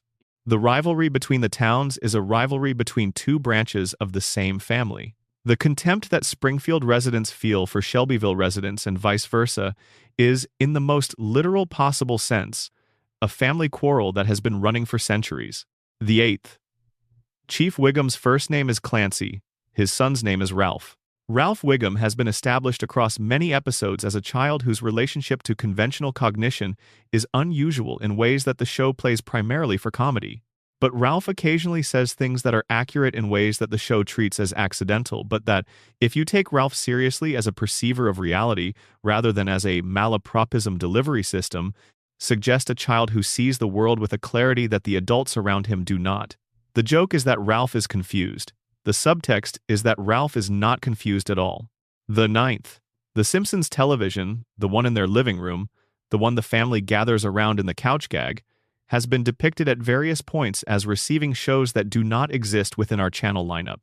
The shows that exist within Springfield's television ecosystem are a complete parallel entertainment culture, with its own equivalents of every genre in real American television. Krusty's show is not unique in this respect. The entire television landscape of Springfield is a funhouse mirror version of American television, produced entirely within the fiction, occupying the same cultural space for the residents of Springfield that real television occupies for real Americans. The 10th. Homer has a fear of sock puppets that has been established in at least one episode and then never referred to again. This is the kind of detail that rewards the specific kind of viewer who catalogs Springfield's impossibilities. What happened with the sock puppet? When was this fear established? The show does not say. The fear is there. It exists in the canonical record. And Homer's relationship to sock puppets is something that will now be with you whenever you encounter one. The 11th. The Springfield Retirement Castle, where Grandpa Abe Simpson lives, has a motto. The motto is, "Where the elderly can hide from the inevitable." This is either a joke about euphemism or a sincere description of the function of assisted living facilities in a culture that has no better language for the management of aging. The show does not specify which reading is intended. It rarely does in moments like this. The 12th. Barney Gumble was, before his alcoholism, a genuinely gifted person. The show establishes this directly in a flashback that depicts young Barney as a high-achieving student on the verge of a successful and conventionally respectable life. The specific moment when Barney's trajectory changed is depicted as the moment Homer offered him his first beer, at a point in both their lives when the choice was still a choice and its consequences were not yet visible. Homer gave Barney his first drink. Homer is, in the most direct causal sense, responsible for what Barney became. The show has this fact in its canonical record and has never made Homer confront it in any sustained way.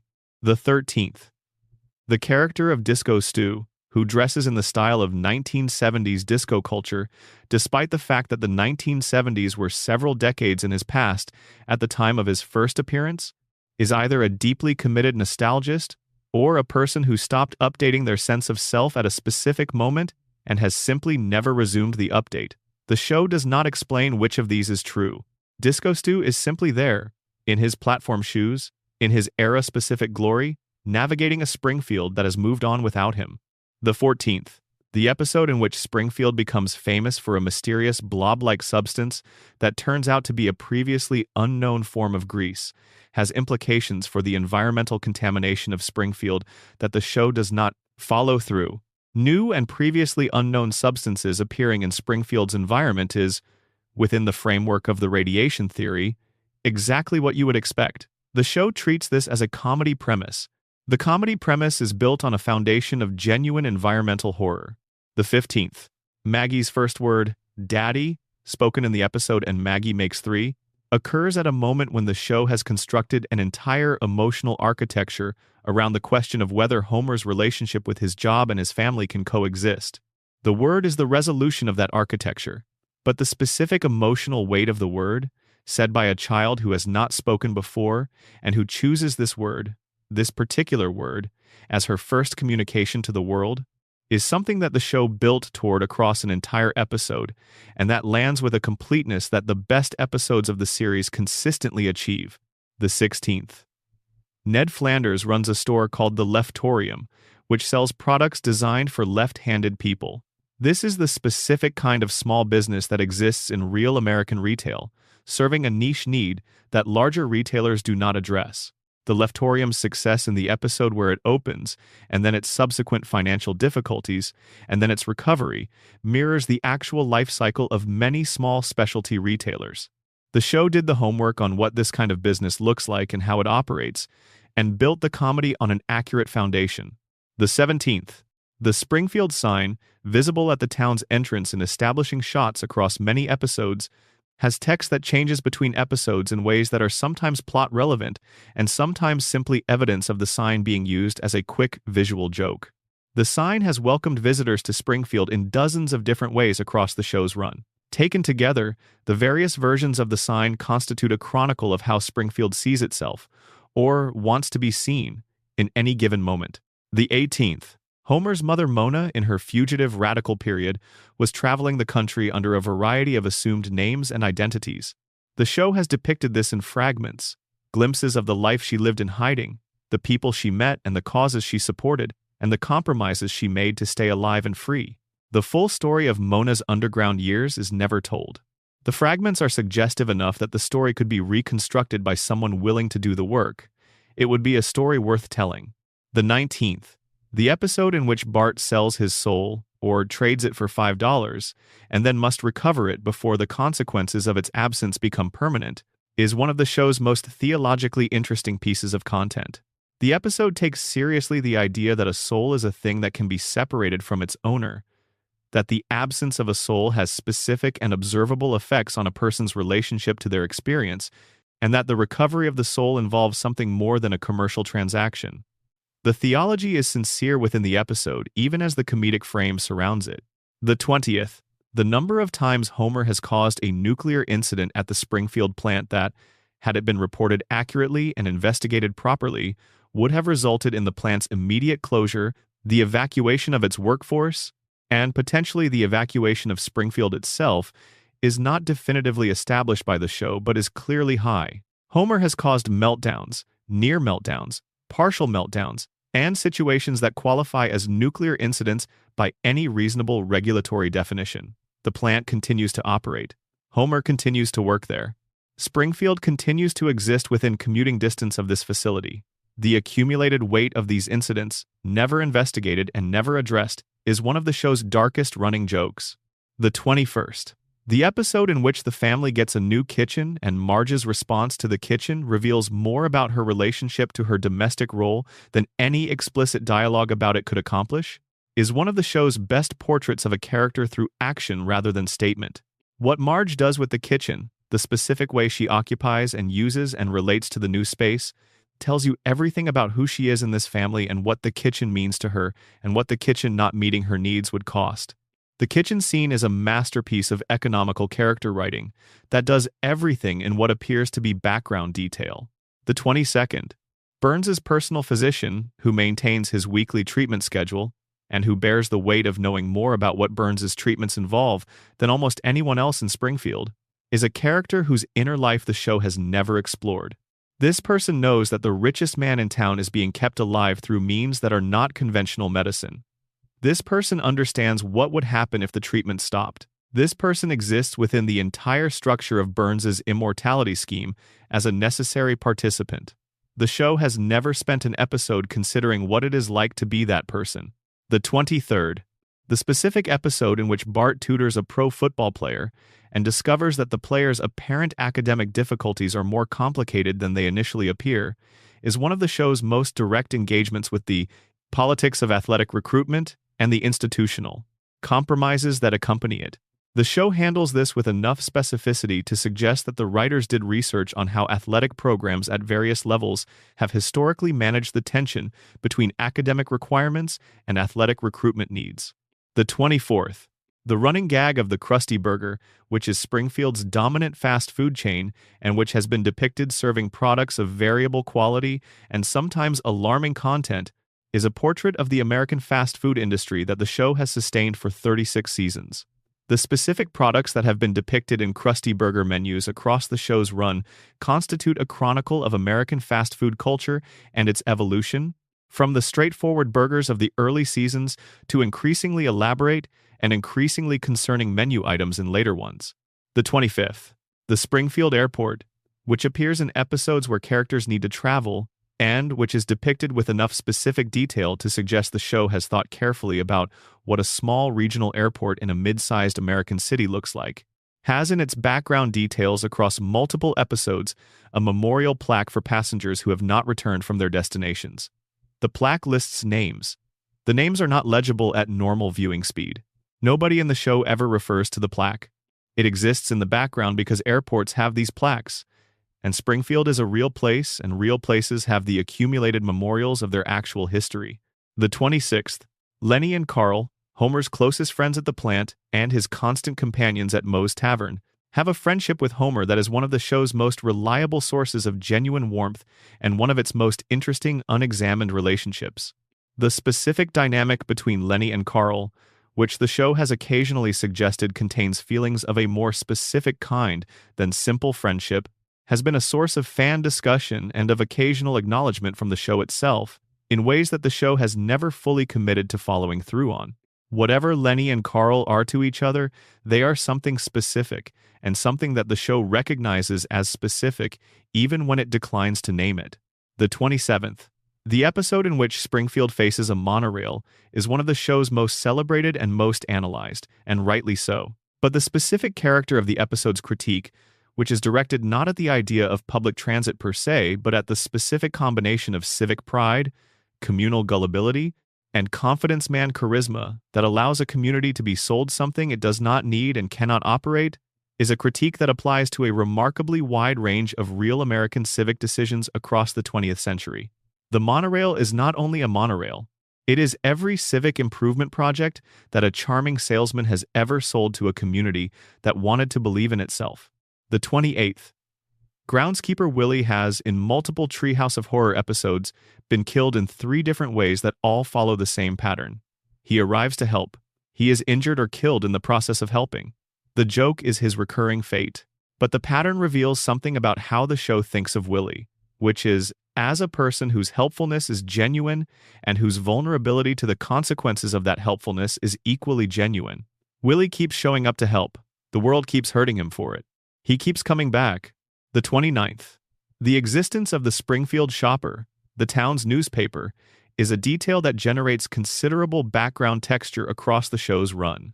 The Springfield Shopper's headlines, visible in episodes where a newspaper is part of the scene, chronicle a parallel history of Springfield events that runs alongside the events depicted in individual episodes. Reading the headlines across many episodes would produce a history of Springfield that exists in the margins of the show's official narrative. The 30th.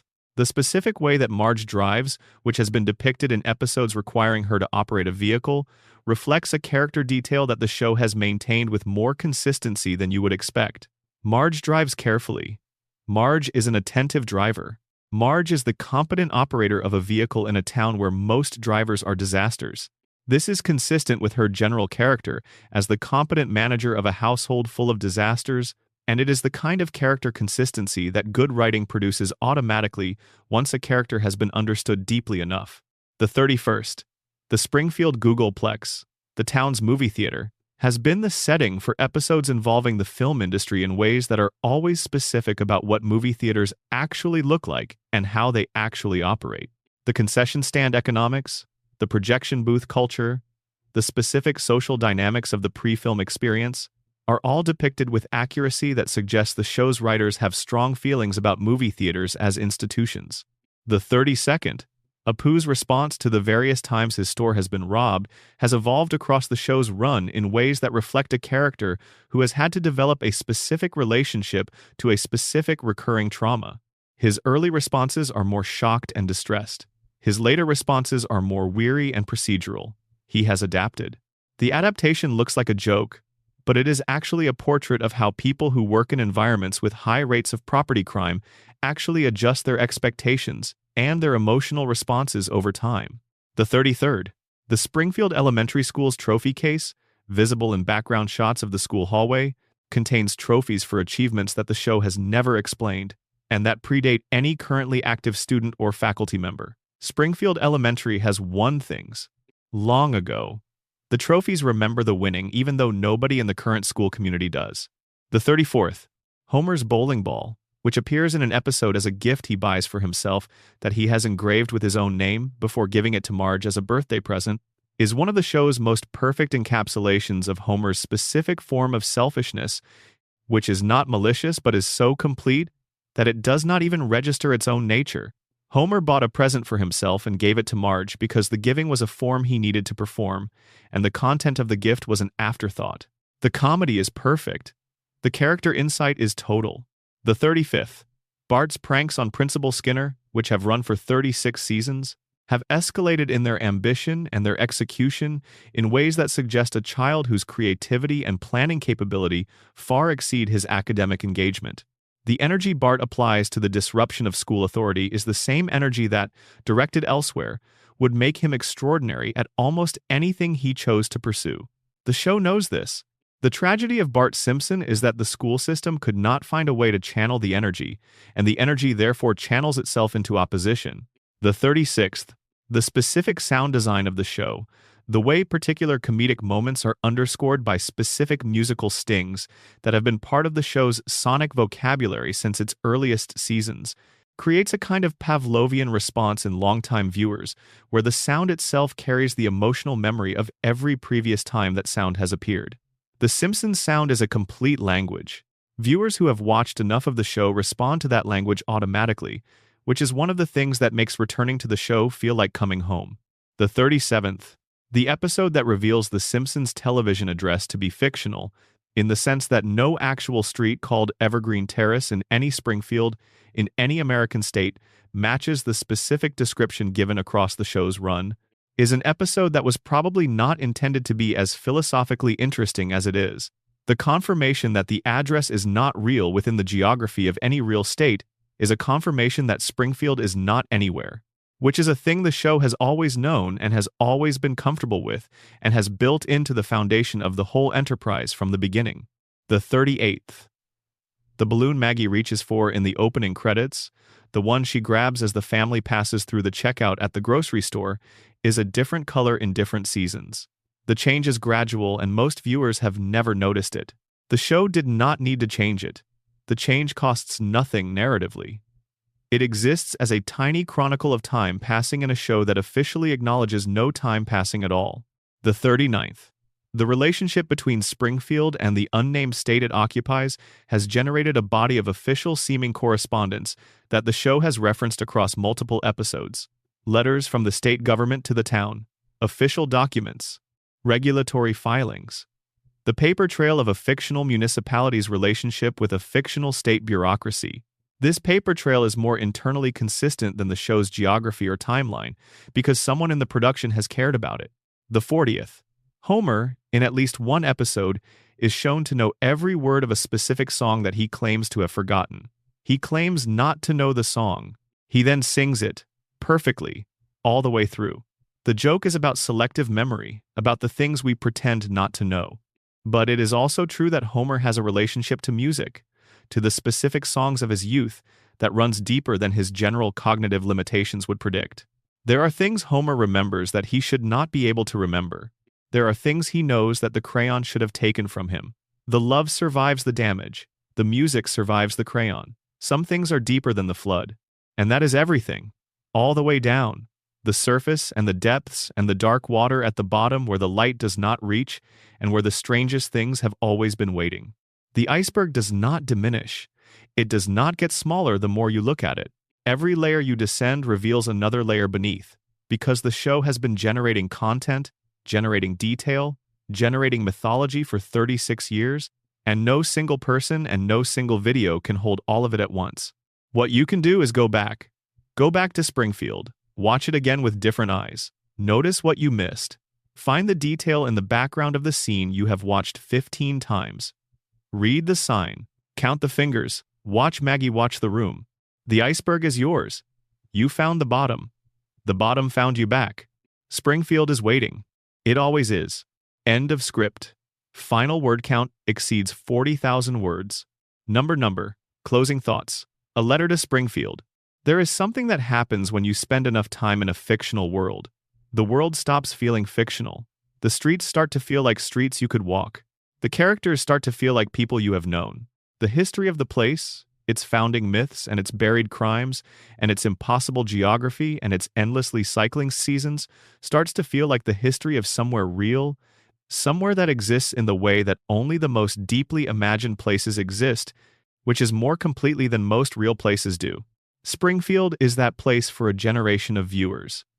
For some of you watching or listening right now, Springfield is one of the earliest places you remember. The living room of 742 Evergreen Terrace is a room you have spent more hours in than many rooms and houses you have actually lived in. The faces of the Simpson family are faces you would recognize in any context, in any medium, rendered by any hand. They are faces that belong to the landscape of your imagination in a way that very few human faces do. This is what 36 years of storytelling achieves when the storytelling is good enough. It creates a place. A real place in the only sense that matters for places, which is that people believe in it enough to make it real through their belief. Springfield exists because millions of people have held it in their minds across decades, have returned to it, have cared about it, have argued about it, have felt things about it that they have felt about few things in their actual lives. The iceberg maps a place that is real, not real in the way that cities on maps are real in the way that matters more, which is the way that stories are real when they have been believed long enough and completely enough to become part of the furniture of a culture's imagination. You have been to Springfield. You will go back. The yellow streets will be there. The smoke from the cooling towers will be rising.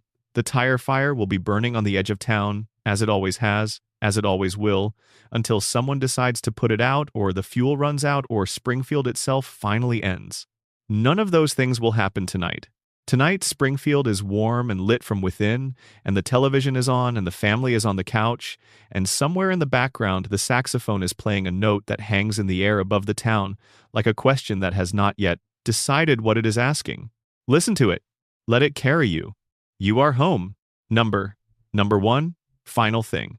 The show within the show, there is a level of the iceberg that almost nobody talks about because it requires holding the entire thing in mind simultaneously and looking at it not as a series of individual mysteries but as a single object. And when you do that, when you step back far enough to see the whole shape of what 36 seasons of The Simpsons actually is, what you find is not a television show at all. You find a mirror. The Simpsons is the longest continuous mirror that American popular culture has ever held up to itself. 36 years of weekly reflections, 788 episodes of Americans looking at a version of themselves made yellow and four-fingered and animated, and either laughing at the distance between the mirror image and the real thing, or feeling, with increasing discomfort, that the distance might be smaller than they thought. The show began in a specific America, Reagan's America, the tail end of it. The beginning of the period of economic optimism and cultural confidence that the 90s would amplify and the 2000s would complicate and the following decades would transform in ways that nobody in 1989 fully predicted. Homer Simpson was born into that America. He was a working man with a union job and a house and a family and a manageable set of anxieties, and his struggles were the struggles of the American working class in that specific moment, recognizable and resonant, and sufficiently comic to sustain a weekly comedy. The America that exists now is not that America. The working-class security that Homer's job represents was already eroding when the show began and has continued to erode in the intervening decades. The union that Homer belongs to has less power in the current American landscape than unions did in 1989. The nuclear plant, already anachronistic in the show's early years, is more anachronistic now. The house on Evergreen Terrace, already financially implausible for a working-class family in the late 80s, is genuinely impossible for a comparable family in the American economy of the present moment. And Homer does not know any of this. Homer is frozen in the moment before the erosion fully completed itself. Homer is the memory of a version of American working-class life that was already fragile when it was preserved in the amber of the show's opening seasons. Homer is what America remembers of itself before it had to confront what was happening to people like Homer. This is the final function of the show's floating timeline. It does not just preserve the Simpson family in a state of permanent present, it preserves a version of American economic and social reality that the actual present has moved beyond. Springfield is not just a fictional town. It is an act of cultural memory, a preserved habitat for a version of American life that is getting harder to find in the actual country. And the iceberg runs all the way down through this. Through the corruption and the radiation and the impossible physics and the buried crimes and the frozen characters and the unresolved mysteries, all the way to the bottom where this simple truth is waiting. The show is about loss, not Homer's loss of his mother or Ned's loss of Maude or Marge's loss of her artistic self in the daily demands of her domestic life. The deeper loss, the cultural loss, the slow disappearance of a version of America that existed, however imperfectly, and that the show was produced in time to catch. We watch it because we miss it. Not the Springfield that the show depicts, with its corruption and its contamination and its institutional failure, but the feeling that the show wraps around those things, the warmth of the family on the couch, the cold beer, the school bus that makes it to school eventually, the sense that the problems are manageable if not solvable, that the world is difficult but not hostile, that a man with a modest income and a complex family can still make a life that feels like a life worth living. That feeling is what the show has been selling for 36 years. And the reason the show has to keep selling it, the reason it cannot end, the reason the timeline floats and the characters do not age and Springfield does not change, is that the feeling has become rarer in the world outside the show and more necessary in the lives of the people watching it. We need Springfield because we are losing what Springfield represents. And as long as we need it, Springfield will be there, yellow and impossible and full of things we have not yet found, waiting on the couch with the television on and the family together, and the evening exactly what it was always going to be. This is the bottom of the iceberg. This is what the water was always covering. A feeling so simple that it took 36 seasons and 40,000 words to get to it. Home, good night.